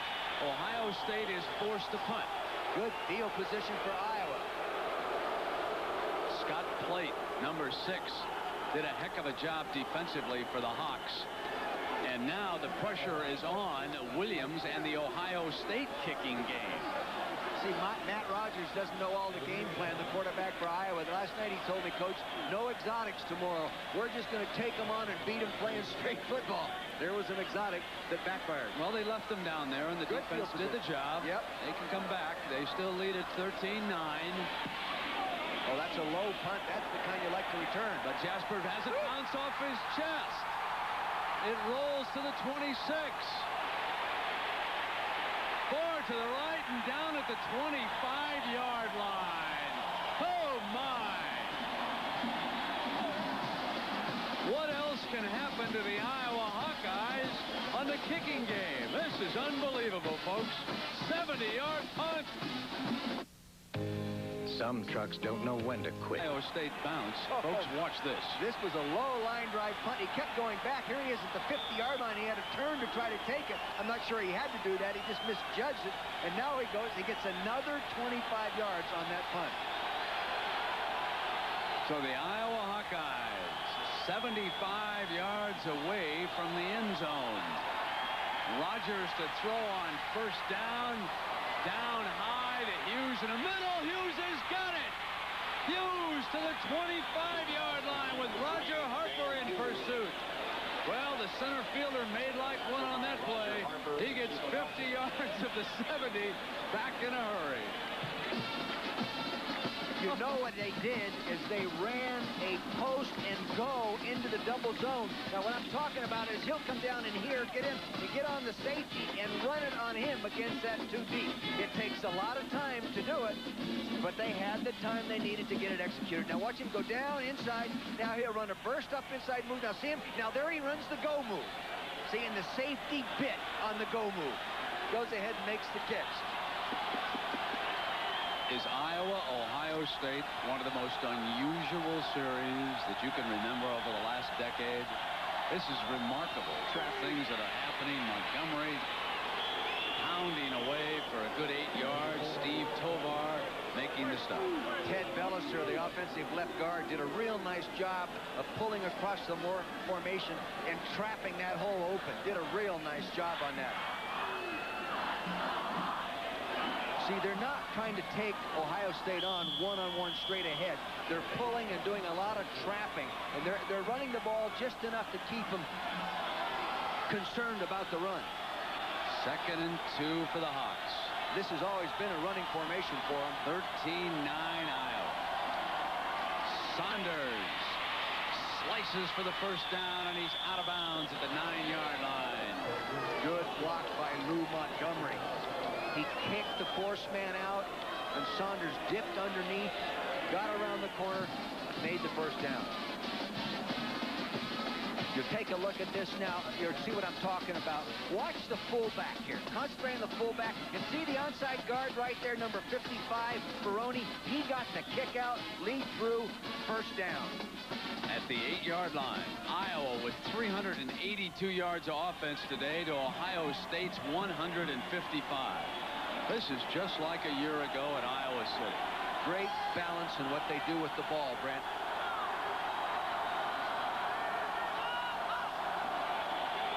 Rodgers on a quarterback draw to the 5-yard line, and Greg Smith making the stop. Kind of looked like he was going to break his back on that play. He's shaken up. Rodgers injured on this play.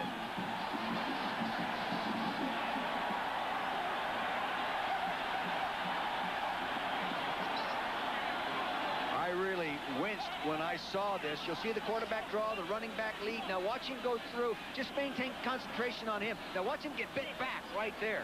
Greg Smith, number 57. Someone had him low, and Greg Smith came in on top and bent him over backwards. Now Jim Hartlieb warming up on that far side, and we've got a moment here so that we remind everybody at the conclusion of this game we'll select a Chevrolet Most Valuable Player from each team, and for the 21st year through the Chevrolet Scholarship Program, $1,000 will be donated to the General Scholarship Fund of each school. Let's check in down below with Cheryl Miller. Cheryl? Well, Brent, Carlos Snow, who's been the driving force in the Buckeyes rushing game, has suffered a concussion, and the doctors told me that he is out for the remainder of the game. So they do confirm a concussion on that touchdown run when he was hit up in the helmet area. And the mainstay for the Buckeyes will not return. That's like pulling a spark plug wire off an 8-cylinder engine. You're going to run on 7 when he's not in there. Hartlieb is a real competitor now. He's throwing 9 passes going into this ball game, completed 5, one of them for a touchdown, no interceptions. He's a competitive type kid. Certainly a well-known Iowa football family out of Woodstock, Illinois. The halfback pass incomplete. It was Saunders rolling to the left and firing clearing a ball that was almost picked off in the end zone. As you can see, he's left-handed. Well, that's one way of taking the pressure off a quarterback when they wanted to throw. They let the halfback throw the football. It's a run-pass option, see, and he keeps the ball up to keep the pass threat there. Mark Williams, 51, coming inside out. Good defense. Iowa's not taking anything home. No, they're not. Hey, they came to play. You know with Hayden Fry, they're going to come with everything loaded. 3rd and goal at the 5-yard line.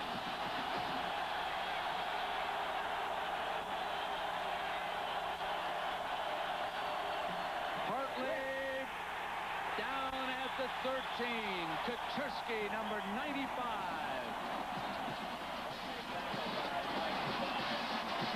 I think they were trying to bring an offensive lineman out to pick him up, and he was just not quick enough to get out there. Top left-hand corner of your screen. See, the lineman couldn't get out there. See that right there, number 73. He could not get out there quick enough to pick him up. Kaczewski is very quick. The best thing he does is rush the passer. Hold on to your hats, folks. It's the Iowa kicking game again. Skip it in for the field goal.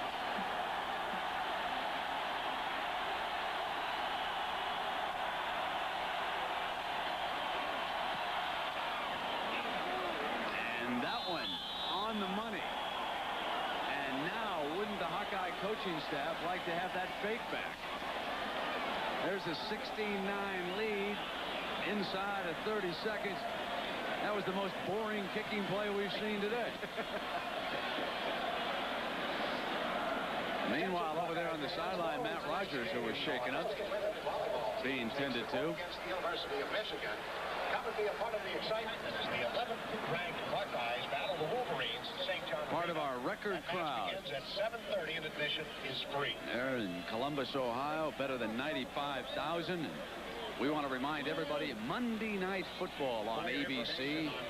The Giants and the Eagles at 9 Eastern time. And Dick, seriously, do the Eagles have any shot at all in that game? Well, Jim McMahon will be back and playing, and he's had a good week of practice. And if you can give him time, even in the first drive against the 49ers, and he moved the ball well when he was able to stay healthy. They just have to pass. How come the Giants can't put two halves together? Well, you know, they don't score many points. They allow on, you know, a conservative type approach to score low scoring, don't allow the opponent to score any place. You make one mistake, one turnover or something like that, give them one extra time, and they come, you know, the other guy comes back and beats you. Okay, we've got a 16-9 Iowa lead now, 30 seconds to go. And we want to get to the big story here with Ohio State, and that's the fact that Carlos Snow is out of the game. His replacement, or one of them anyway, Binode, has the ball on this return, and he's out to the 33-yard line for 1st and 10. Now, Dick, switch to the Ohio State offense. They certainly dropped down a notch in that running game without Carlos Snow. No question. What will Elliott Uselak and his quarterback Kent Graham try to accomplish now? Well, both fullbacks, Scotty Graham, number 35, and Jeff Crossman, are averaging about 7 yards a carry from the fullback position in a trap game series that they run off an option. You might see that activated here. Plus, you might see Benotti trying to run outside a little bit more. Graham threw 20 passes last week against Michigan State. Binode and Scotty Graham.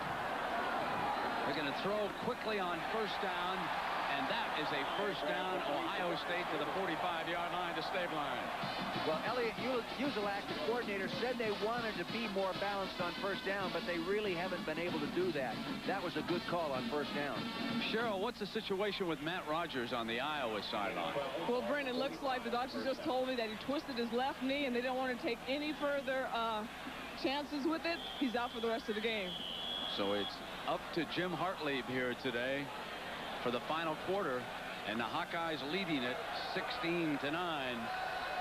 Well, if Jim Hartlieb is anything like his brother was when I used to watch him play, Chuck at Iowa, oh, what a competitor. Holy mackerel. Well, we'll get an opportunity to watch young Hartlieb here in the 4th quarter. We'll return with more action after this message and a word from our ABC station.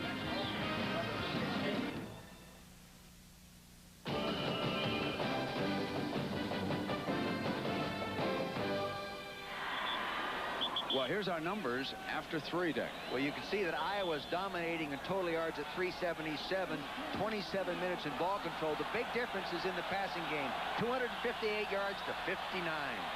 Iowa has dominated the game, but only leads by 7. Binote with a good twist got to midfield before Smith was finally able to bring him down. Baluma almost had him in the backfield there, Brent. You know, they're playing without Rod Davis, their real fine nose guard. He's been in there a few snaps, but he's not 100%, having had an arthroscopic knee surgery. Now there is the young man, Jimmy Hartlieb.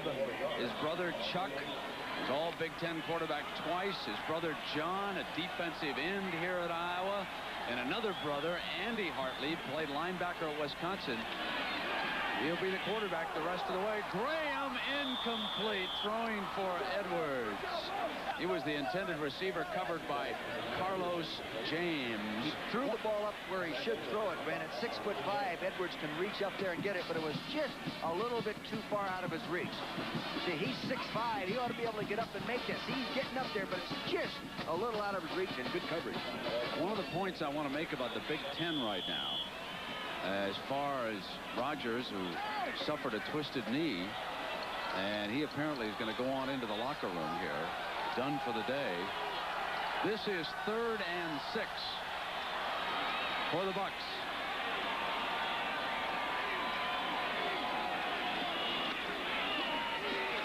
Graham slips, comes back up, firing low, incomplete.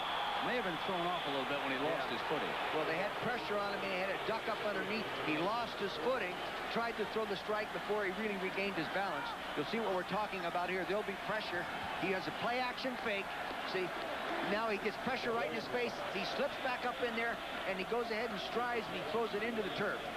Iowa is holding Graham to 5 of 15 here today for only 59 yards. Williams is into punt. It's beginning to look like Ohio State is going to need a defensive play or another big error on this kicking game by Iowa. This is Jasper. He fielded it at the 8, and he'll be down short of the 15-yard line as Steve Tovar comes downfield on the punt team. 14 minutes to go, 16-9, Iowa leading Ohio State. 28 yards and a touchdown. That made it 24-10 for the Gators. Gators right now, they tack on another one to make it 31-10. This one in the 4th quarter. Brent, back to you. Well, thank you, Mark. And here the Ohio State, Iowa dominating Ohio State again, but they have not been able to pull away. It's your typical Buckeye-Hawkeye game. A lot of strange happenings here today. Now Hartlieb to throw. Saunders, the converted wide receiver, forced out at the 45-yard line, but Hartlieb and the Hawkeyes are moving the ball. See what they're doing now. When they ask him to throw the football, they're not asking him to take any chances. He runs a play-action fake to Saunders, then throws Saunders the ball after he crosses the line of scrimmage. Not a deep throw, not a high-risk throw.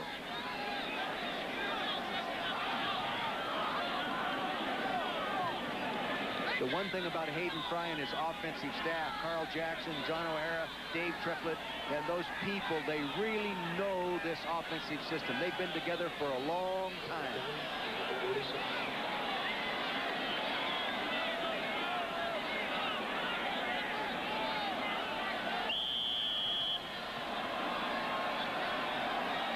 Welcome those of you who have been watching Florida beat Auburn. With Dick Vermeil and Cheryl Miller, I'm Brent Musburger here in the Big Ten. Iowa leading Ohio State right now. Iowa has lost its starting quarterback, Matt Rodgers, because of a sprained knee. This is Jim Hartlieb handing off to Saunders, and Saunders bolts to the Buckeye 41-yard line, and another Iowa first down. And for those of you who have been watching this here, Florida leads Auburn 31-10, and we can get you newcomers up to date on the scoring here in Columbus. It happened this way, 7-0, as Matt Rodgers took it in from 1 yard out. Carlos Snow then ran in from 2 yards, and both Rodgers and Carlos Snow are out with injuries. Then Allen crossed the tight end, 61 yards in the second quarter. Jason Simmons on a blocked extra point picked up 2 for Ohio State. 16-9 on the Skillet field goal. And that's where we stand right now with 11 minutes to go. And Dick Vermeil, why don't you take a breath here and give everybody an overview, especially those newcomers. Well, right now we have the backup quarterback in there against a very solid defensive football team. And Iowa has been moving the ball real well, dominating the football game, but they haven't been able to pull away. You look at the total yards, 422 to 171. Hartley, the young backup quarterback that's played very little, has come in right now, and he's directing a very good drive against a very good defensive team. I think defensively, you've got to change up and come after him. Play some man and blitz him and get that ball back. Marvin Lampkin is into the game as a running back for Iowa. Many of you recognize the script, especially if you were with us in Iowa City last year. The Hawkeyes dominating the game, but Ohio State still in it in the fourth quarter. 10:54 to go now. It's a 16-9 Hawkeye lead. Slot man out to the left. Hartley's brother Chuck was an all-Big Ten quarterback as Whitaker comes across the line. Breaks the snap count.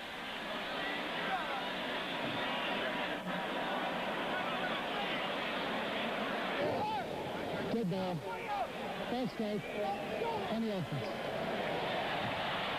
Whitaker may be the smartest man on the offensive team. 3.5 GPA. Outstanding student. Makes a mental error.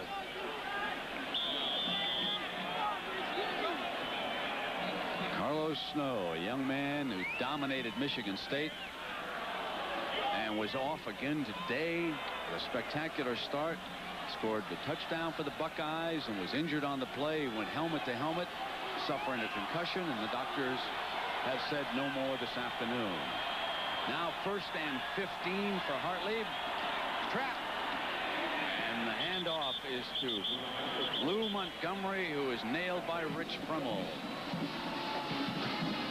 Rich Frimmel is really sort of a spark plug in that defense. He's one of those guys that's never given much credit for the production that he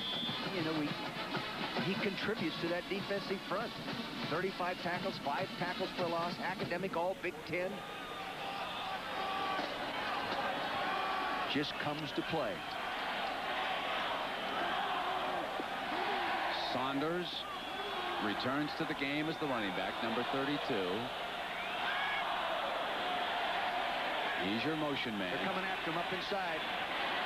They set the screen. It was high to Montgomery, and he runs into his own man. Crosses the Buckeye 40-yard line. This is still going to leave them with 3rd and quite a few yards. 7, as a matter of fact, for that first down. So this is a big play for the Hawkeyes. That man to throw the ball to should have never been in free in a man-to-man coverage. They were blitzing. Someone should have been locked onto him man-to-man. When they went to look to throw to him, he should have been covered. John Falloon enters the game from the Hawkeye sideline with the play. He's a control receiver. He's locked up one-on-one on the left side. Blitz.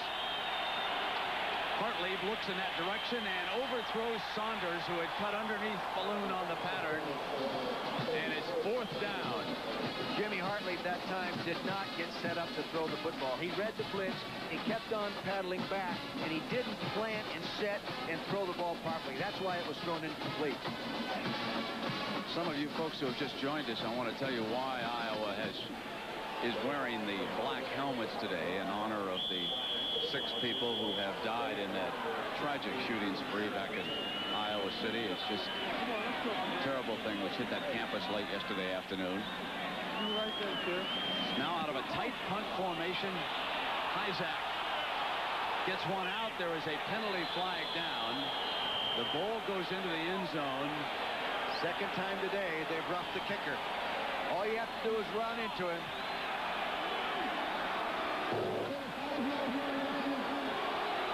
Now that is a 5-yard running into him penalty, okay? And it was 4th and 7. That will not give them a first down. Here he comes from the left side of your screen, right side of your screen right there. It just sort of spins him around on that leg like he's on a top. That was Dante Lee, number 5, who brushed past him that time. Dante Lee was a much bigger factor on this football team in years past, but this year he just hasn't been able to get back into those starting lineups. Now, he may have been confused on the rule, Dick. If they have changed the rule and it's automatic, let's see what Quinn does down here.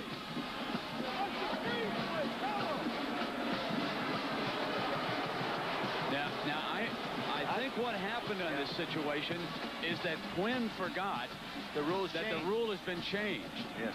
They will mark off the 5 yards, but it is fourth and two now. Yeah. It is a running into. Yeah. It's all 15 yards now.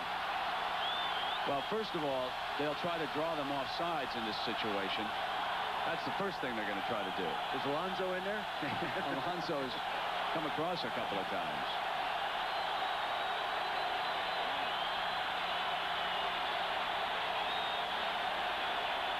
See how they wait. Nobody coming across. So now they run the clock out. And they will send Isaac back onto the field to punt. Good ball. Away the game. You can see the quarterback there. See him shaking that helmet a little bit. Technically, you can call that. That's head. He's bobbing his head trying to pull you offside. You know, I think I would have called a timeout right prior to running out the time and given myself the choice of going for it on 4th and 2. Well, they've already used one timeout. You hate to leave yourself with just one. Isaac. Oh, nice. That's what he needed to do. Hangs one real high. Stayed line with good hands. Makes the fair catch at the 12-yard line. Our storyline. Buckeyes being dominated, but still in this baby. If you have a house as messy as this, and the sun is... Has been a cold quarterback here in the second half. Bernard Edwards and Brian Stableiner as wide receivers. Again, he's going without Carlos Snow. By Note. Cuts beautifully off to the right side. That was a fine run by Butler by Note. Gary Clark whacked him for Iowa. Real good cutback. Now, he just kept cutting back, and sometimes he's had the tendency to cut back and all the way go out of bounds. That time he cut back, and he kept working upfield at the same time. He knows he's got a lot of responsibility on his shoulders right now. I think he's a little woozy. He's coming out. That would mean that Raymond Harris enters the game. Been a very hard-hitting football game. This is Harris. First down, Ohio State. Ball on the 27-yard line. Bailey making the stop. That's the same play right there that Snow ran so efficiently in the second half against Michigan State last week. The double down with a tackle on the tight end, kick out with a lead back, and pull that backside guard through. He darn near popped that one. One storyline I want you to think about is that even if Ohio State scores, they will need to go for the 2 points and try for the win. We'll get to that in a moment. Here is Graham back off the fake. Dropped at midfield. He has had several passes dropped, 2 of them by Ellis. One back in the first half that would have set up a field goal, and this one would have given the Bucks a first down at midfield. This one looked from up here as if it was thrown low and behind him. Now here he is. You'll see 89 Ellis, and he's reaching around behind him trying to get that ball. That's a tough catch for a guy that's only had 4 balls thrown to him this year. John Derby there defensively. Ohio State has lost once in the Big Ten already. That was to Illinois. You can throw that out if they can beat Iowa. Their final game is against unbeaten Michigan. And it will do them no good to go in against Michigan with 1 loss and 1 tie if the Wolverines stay unbeaten. Graham going long and caught. Incomplete. Brian Stablein had it momentarily and could not hang on. They came off the action pass pass, just ran the go pattern and stayed line. Not known for great speed, but known for great hands. You'll see the tail end of it here right to the left side of your screen. He's reaching for it here nicely. He's got it. He's got it. Got to get it tucked into his body. Ooh. Knocks it out as he hits the turf. Got to come down. He thinks he has the completion. I must say, in behalf of Kent Graham, his numbers don't look good, but he has not been helped. Nobody has stepped up here and made a big catch. I mean, Galloway had a touchdown in the first half and couldn't hold on. He needs a little help. There, that time, at the 40-yard line, Ellis. That's the Gets a first down on 3rd and 10. That's a 14-yard gain. That's the second time they've completed that same pass. And that same action out of the same formation. Across the tight end, up coming across through where the slot just vacated. Ellis catches that one. Are you surprised? Through where the slot just vacated. Ellis catches that one. Are you surprised that the receivers haven't stepped up today? Well, you know, it's not an offense where they get to catch a lot of balls in game day situations, you know, and they're going to drop a few. Binote, good cut back to the left, and then got close to midfield. See, the offensive line of Ohio State now is really coming off the ball, coming all the way off, all the way across the line of scrimmage, and that's allowing them to get up into the line of scrimmage and bend it back, and there's no defenders there. He can just keep going and then turn it up. 2nd and short after that 9-yard play.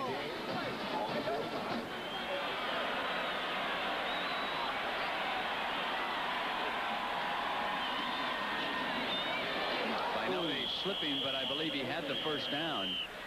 He's upset because he thought he was going to go for a lot more. He seems to be working into a rhythm. Frequently you watch running backs and they get better as a game progresses. They get into a flow. They start to see the daylight, and you can almost feel Butler Binote improving here as this game wears on. Well, Hayden Fry told me last night, he says that Ohio State has the best stable of running backs that they face at any time on their schedule, and it's proving tonight. Here's the 3rd running back playing at that position today and playing well. Binote, 7 carries, 33 yards. 1st and 10, Ohio State.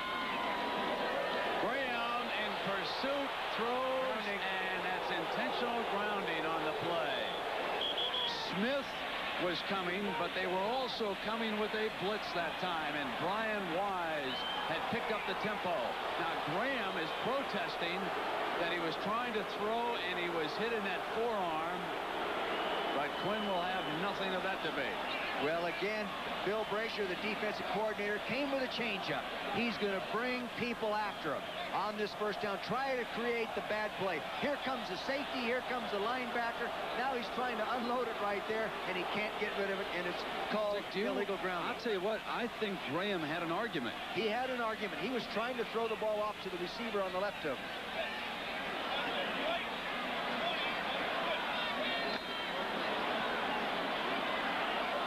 Second down, and some 28 yards to go for Ohio State. Binote won't get it. They don't get back to the line. We'll take another look at that call of intentional grounding on Graham. See, he's actually trying to throw the ball over here to the left. Now, what we don't know is there was a receiver in that area. Brian Wise hit him on the forearm. That was clear. But the referee might have ruled it wouldn't have mattered that there was no receiver Nobody there. Yeah. He's had a monster defensively.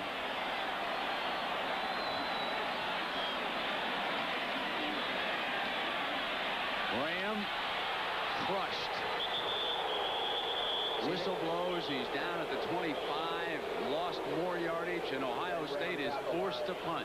This is the kind of problem they've had all year. When they've had to throw, they haven't been able to throw because they haven't been able to pass protect. Young offensive tackles, both sophomores, you know, and they're learning. And the last thing to come for an offensive lineman is pass protection.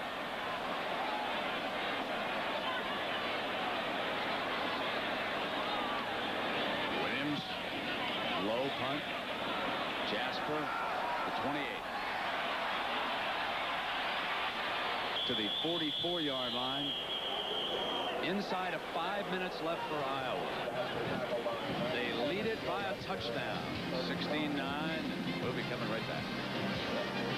I want to remind everybody that coming up, the Thrifty Car Rental post-game report.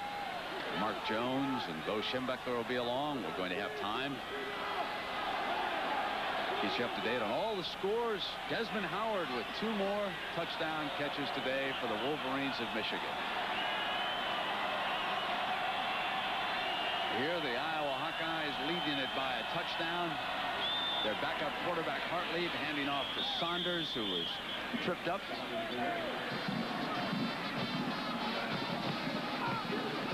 John Cooper trying to rally his troops, and Hagen Fry hoping that he doesn't get struck by that same lightning that hit him last year, having dominated Cooper all game long and then losing on a Fry to Olive pass play with 1 second left in that game. Both of these teams are 6-1. The Buckeyes were favored by a point. Hartley on a bootleg keeps it over to the left. Good speed getting to midfield that time. Cook finally had to clean up on it. John Kaczorski couldn't run him down, but Hartley looked fast getting to that outside. Yeah, and you know, Kaczorski can run, so you know Hartley can run. He was a state small school player of the year coming out of high school, indicating he's a real good athlete. And you see Kaczorski right there. He sacked a number of quarterbacks in his career here. He's going through a few injuries in his career here as well. 3rd and 4 for the Hawkeyes. 3:46. 2 timeouts left for Iowa, and more importantly for the team that trails, Ohio State with all 3. But the Bucks need the ball. Hartley brings it to the right. Throws before Judah Herman gets to him. You know, it's so important. People work on 2-minute offenses and, you know, before the half and for the end of the game to catch up and to score. It's equally important to work on a phase of your offense where you utilize and eat up the clock. Let the clock go down. Actually, they got those 3 plays off too soon. 3.5 minutes. It's nervous time for Hawkeye fans. It's time to kick again. Maybe the psychic Cherie is going to be correct. High punt. Fielded by Taylor. And it'll be the Buckeyes ball at the 18-yard line.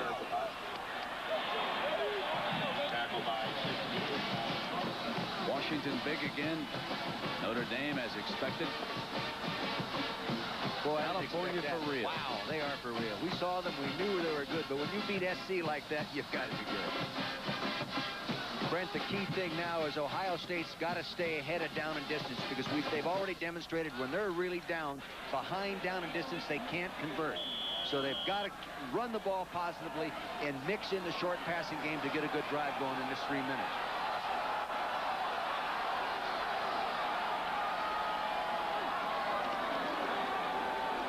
Graham on first down. Play action buys time and throws for a first down, and Jeff Ellis took on a couple of defenders that time. Boy, he's a big horse, but that ball was really rifled.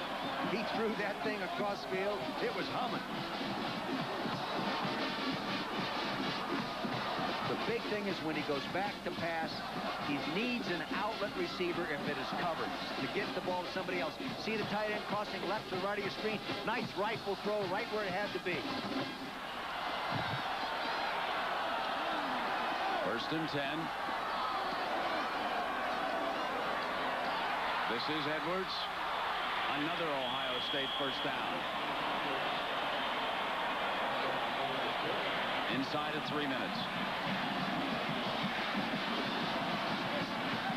Now the calls by your defensive coordinator get a little bit tougher to call.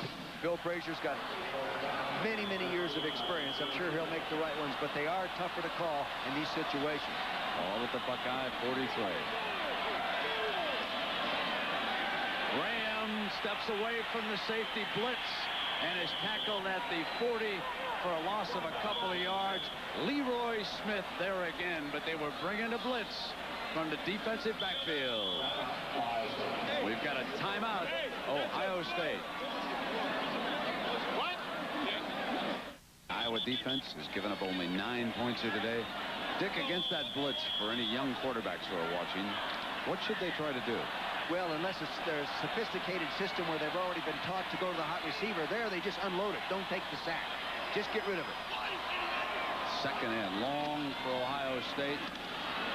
By Node. Gets a few of the yards back to the 44-yard line. And it'll be a big third down for the Bucks. See, these are the situations that Ohio State has tried to prevent the whole ball game. It's the real third and long situations because they basically are a play-action passing team, keeping one back in to always help block on one offensive tackle. 9 yards they need. Edwards, Stabline, and Galloway, who was confused, now running over to the slot. He had left the field. He now comes back. They show blitz again. It's picked up. Graham goes deep. Incomplete. And it's fourth down, a penalty flag. Hold on. That's a first down, Ohio State. Brian Wise guilty of interference. From here, it looked like Brian was just running inside shoulder right on down the field, claiming Brian Wise. Here he is, number 15, Galloway, number 7. Let's see if we can see any interference. It's a foot race right now. He's got that right arm over there trying to put. Yeah, he's going to get that call. Plus, see, he's coaching there now. Said he interfered with me. And Hayden is officiating right now. Yeah, he had a call at him. Had his hand up in his chest, holding him up.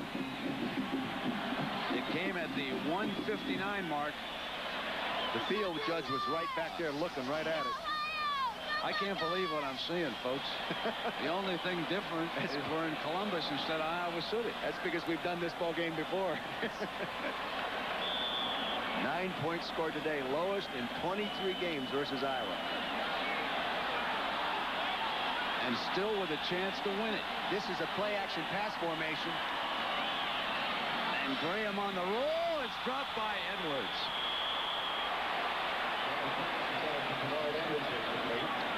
You know, Bernard dropped a touchdown pass last week.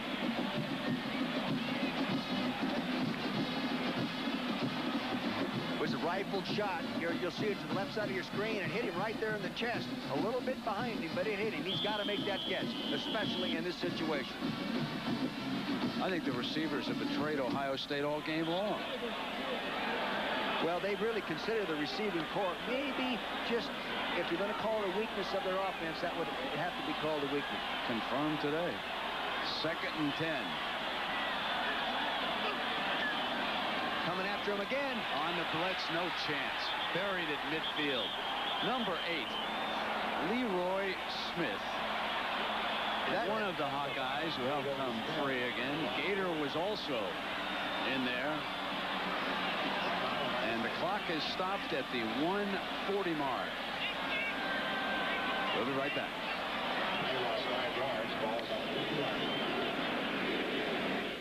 A company can learn a lot in 125 years. Valvoline has. You learn in the lab, you learn on the road, you learn on the racetrack. As you learn, you make your product better. And better and better. Today's Valvoline will keep your engine cleaner than ever before. And cleaner means more protection against engine wear. 125 years of quality. That's why people who know use Valvoline. There's a reason more people go to Sears for a new battery. Can't believe I left my lights on. Only Sears has the Die Hard. Sears is so confident of Die Hard starting power, if you need a jump, Sears will do it absolutely free. Anytime, anywhere, even if you leave your lights on. I got stranded once. Never again. Sears Die Hard. More power when you need it most. Who's going to back you better than Sears? 3rd and 19 for Ohio State. A lot of things riding on this play right now. Hayden Fry hoping that Leroy Smith, number 8, stands tall again, as Smith has recorded 4 sacks here today against Graham and the Buckeyes. I don't think anyone even picked him up. See, they were bringing more people in the rush than they had to protect, and they didn't have a hot receiver system there, so he takes a sack. Ohio State did not allow one sack a week ago. Graham on a short drop needs 19 yards, gets good time, and it's hit by Derby. John Derby cuts in and knocks the ball down with a huge defensive play. It is 4th down at midfield with a minute and a half to go, and the Bucks need 19 yards. And you know, he had Galloway. You'll see Derby, number 31, to the right side of your screen, watching the quarterback's eyes in the zone. You see Galloway going right down the hole. If Derby doesn't get there and go for it, holy mackerel, there is a big one. Woo! You know, Derby has been really good in his career of knocking down. Look at this. He can't believe it either. Up over the top, and Galloway would have gone in. The Bucks 1 for 1 on 4th down. This one just a bit bigger. Graham going to go for the touchdown. Galloway in the end zone, and it's knocked down.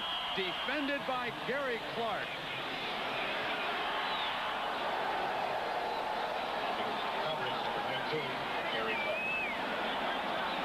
Coach Hayden talking to Carl Jackson, the offensive coordinator.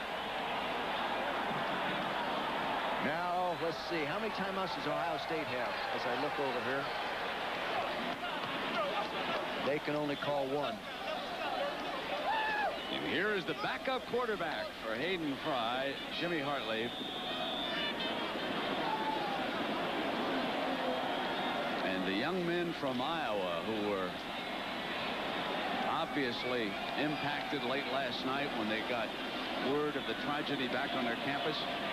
Now 127 away from beating a team that has dominated them over the last couple of decades. Backup quarterback Hartley hands off, and Saunders breaks free, and he reaches the Buckeye 37-yard line. For a minute, I thought he was going to run out of bounds. He didn't want to run out of bounds. He wants to stay in bounds.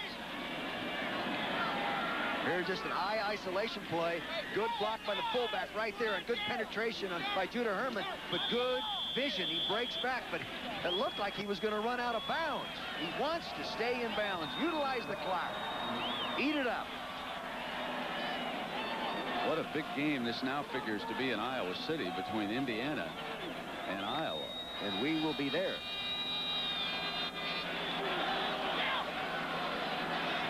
Both teams need help from Ohio State or anybody against Michigan.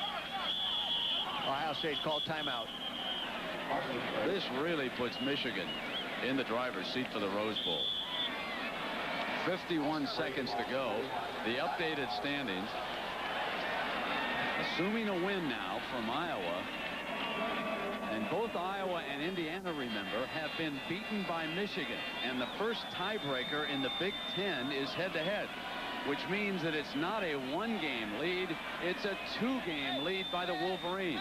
The second-place team this year goes to the Holiday Bowl to take on the WAC champion down in San Diego, and that well could be the winner next week of Iowa and Indiana.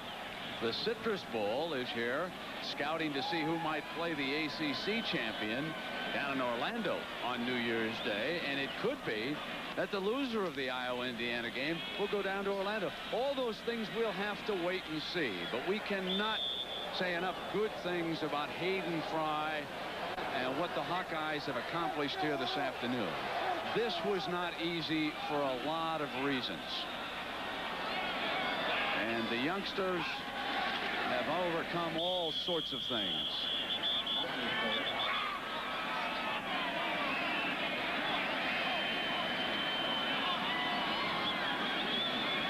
As the final seconds tick away, and Hayden Fry, who has gone to 3 Rose Bowls in 13 years, still has a chance, but now he needs help from, well, Ohio State when they go up to Ann Arbor on that final week of the season to play Michigan. You know, thinking back to the Iowa-Michigan game, they played them so well in that first half. They looked like they could play them all the way, all the way for 4. We fell apart in that second half. It was another fake kick. If I had any suggestion for the Hawkeyes, I would say to forget the fake kicks. I'd throw them out. I'd burn that section of my kicking notebook. Yeah, look how happy they are. And on the other side, of course, this is a tough setback. And watch the Iowa team. The Iowa players have gone down to where their fans are and have gone into the stands with some of these loyal fans that have come with them. Very emotional here in Columbus, Ohio.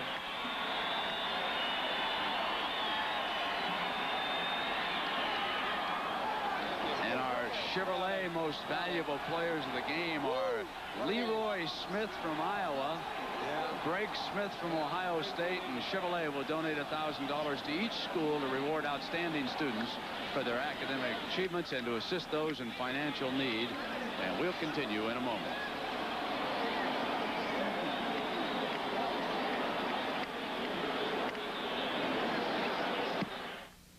Tomorrow morning, the world's best distance runners meet in the New York City Marathon.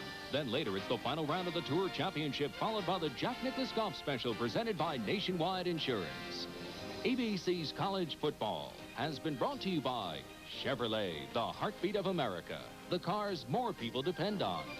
By UPS, now offering 10:30 a.m. guaranteed overnight air delivery. By Magnavox, smart choices for smart people. The ingenious products from Magnavox. They're smart, very smart.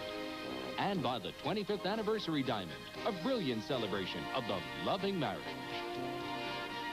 This has been a presentation of ABC Sports, recognized around the world as the leader in sports television.